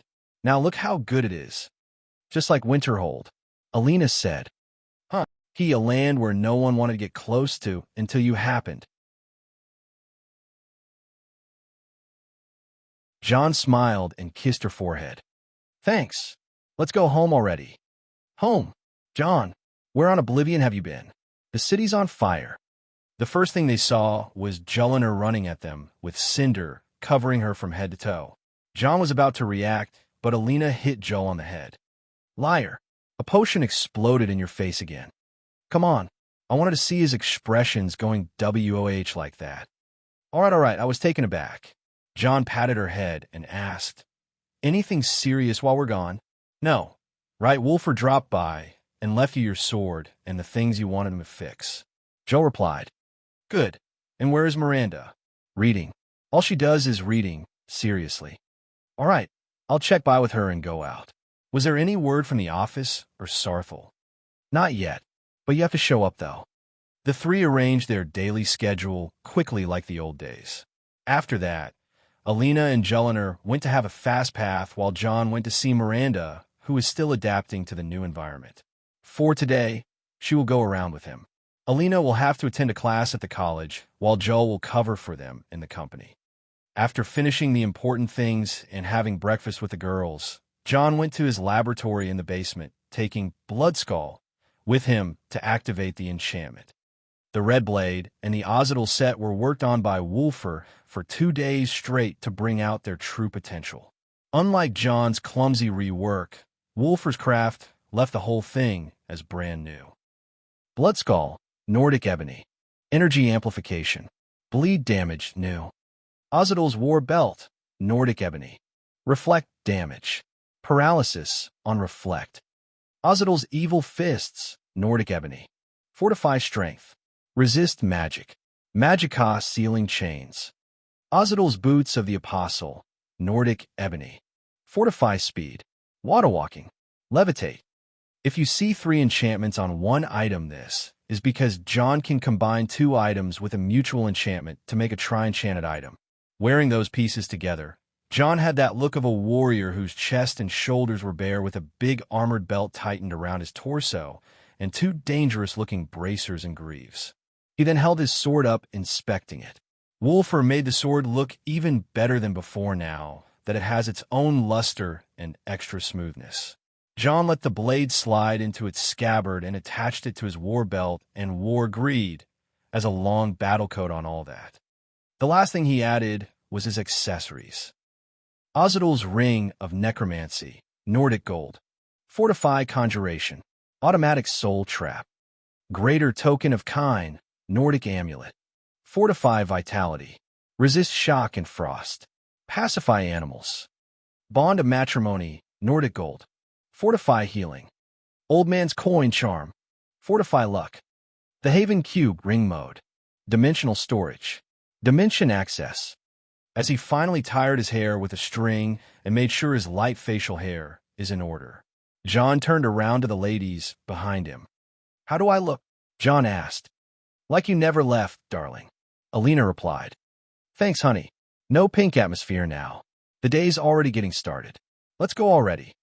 Joel slipped between the two before they kiss and grabbed Alina away while looking at Miranda. As planned. MHM. Miranda nodded seriously. As Alina and Joel left, Jon looked at Miranda. "What plan?" Jon asked. "Never let Jon near the bathhouse or the casino plan," Miranda replied. "That's serious. Also, escort you all day." Jon pulled up his thumb. "Good luck." MHM. Miranda seemed to have gotten used to the environment a little bit, but she still kept to herself. After the effect of the chaos infecting Mir a year ago, Miranda's personality became a bit edgy, but still silent and shy. Mirren was also affected as he started to get a more masculine appearance, while she became a metalhead for some reason. Even though she had some tattoos from Beth and an edgy hairstyle with some dyed tufts, she still kept her usual light steps, fit clothing, and faint atmosphere. Let's go as well. There will be a lot of Nords where we are heading at, and who knows how this day will unfold. Jon headed out of the house, followed by Miranda, while Nefertiti silently slid into his shadow as they walked out of the city. The Great Hall of Sarthal is the place where the clans of Winterhold usually gather. The phrase clans of Winterhold may sound very strange, as 2 years ago, no one could have imagined such a thing to be possible. A gathering of Nordic clans who take Winterhold as their home was just a surprise. At first, it was only the Moonblades who lived at the borders of the hold, and no one else. No one bothered living in the frozen wastes of Winterhold before the reconstruction of Sarthal, but now, this is the only possible place they can gather. Some would argue that with the emergence of the clans all around the hold in that manner, the snow suffocating the hold melting day by day to the point where snow barely gathers at the busy cities. That's how the hold became. To Alina, this meant that those Bannermen clans are now the power of Winterhold and the vessels of her house. To Jon, this is more hands to work. To the outsiders, Winterhold is even more fearsome than before. As Sarthal became the hub where the clans gather, there had to be more of a value to the city other than its reputation and cultural value, and boy, oh boy, that was one hell of a value. Strategically, economically, and emotionally, Sarthal found its place with its impenetrable walls, its rich mines and artificial groves, but most importantly for its well-made design. Wide paved streets and strong stone buildings were part of the theme of this place that would give cities like Solitude and Windhelm a run for their money. With important buildings like the Museum of Sarthal, the Great Temple, and the War Factory, one can't just miss the most important building in this city, the Tower of Music. The Tower of Music was the same building that was used to unleash the magic of the anti-music, which cancels all magic and disconnects reality, making it impossible to produce sounds or die peacefully. Any army attacking Sarthal under such restrictions is bound to be doomed. At the early stages, the tower was covered with many scaffoldings in a bizarre way, making it look like Eiffel Tower, but after all that was taken down, the true appearance of the building seemed more like a castle. It was built like 3 cuboid shapes on top of each other. The base was a wide cuboid, which is the Great Hall. The middle was more of a cube, which is the upper quarters, and finally, the top was a standing slender cuboid, which was the tower.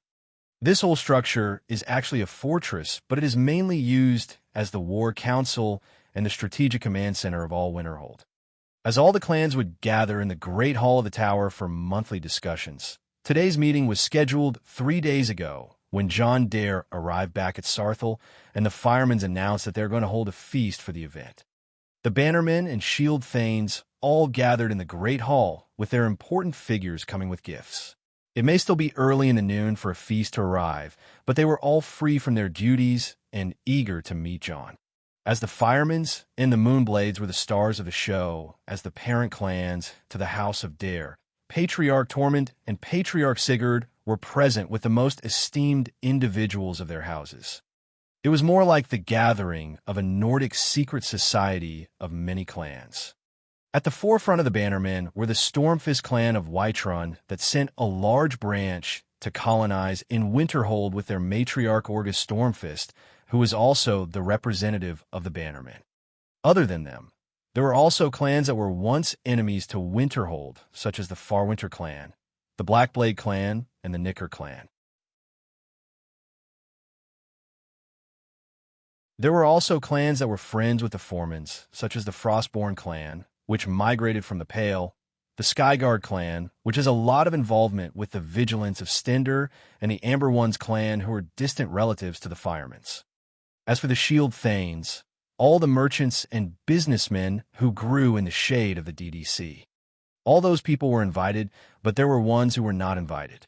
2 Imperial Legionnaires sitting in the corner and trying to keep to themselves as much as possible. "Isn't he here yet?" one of them asked. He was a bald man with an impatient temperament. As the item of the party, he has all the rights to come whenever he wants. A female legionnaire with a short haircut answered. Unlike the first, she seemed rather collected and calm. While one was acting all grumpy, the other one was smiling and speaking with the Nords about what the Nords spoke about. "Spies." "A spy?" Sigurd asked, and Jonrad answered, looking at the 2 Imperials. "So what is this about?" Sigurd seemed uncomfortable with the presence of outsiders. "We knew they would come. It seemed that there is a conflict of interest in the Legion regarding us." Jonrad clarified. "Can we blame them?" Tyr joined. "We don't blame anyone, but if they want to play dirty, I wouldn't recommend we respond to their actions." Sigurd concluded. "No, this is a trap." Jonrad smiled mockingly. "A trap?" Sigurd and Tyr asked. "Look at them. They were sent here for a reason. One is hostile, the other is tactful. This is a recipe for disaster when it comes to both diplomacy and gathering intel." He explained. "I see one will counteract with the other." Sigurd understood. "But what is the true purpose of ruining conversation?"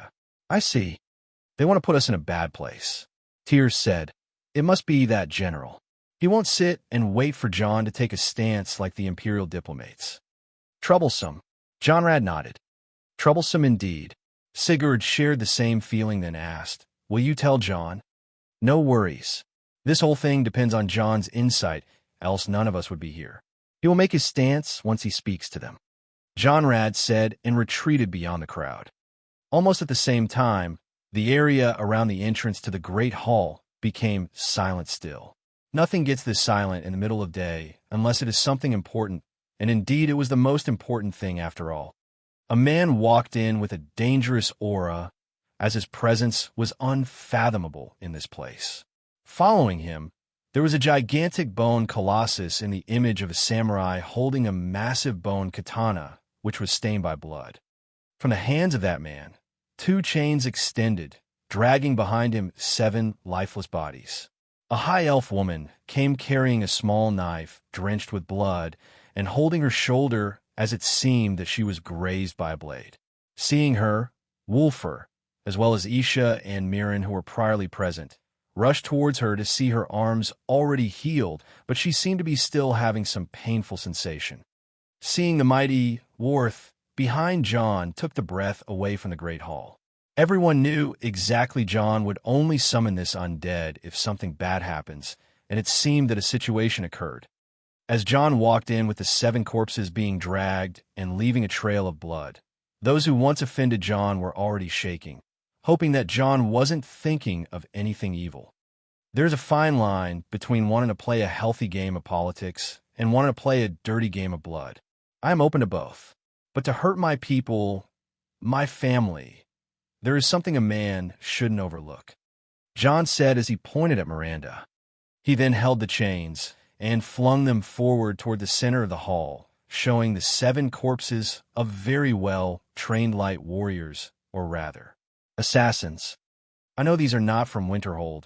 I know these are neither Imperials or Stormcloaks, and my enemies wouldn't just send 7 assassins who would attack me in the middle of the day, and when I kill 6 of them, the last kills himself, John said as he calmly walked in and explained. None could talk back to him with wrath following him around. The point is, I know my enemies and they know me.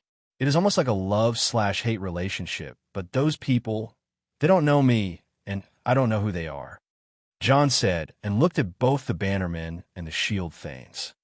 With a snap of his finger, wrath was sent back to the cube, and Nefertiti hopped on his shoulder. The Great Hall finally could breathe again. Find out who they are, he said while turning as his eyes landed on the Imperials. Assassins and now spies? I am too sober for this shit. That you're tuning in to the Warrior Lore YouTube channel. Don't forget to subscribe and join us on this journey to catch the most captivating stories.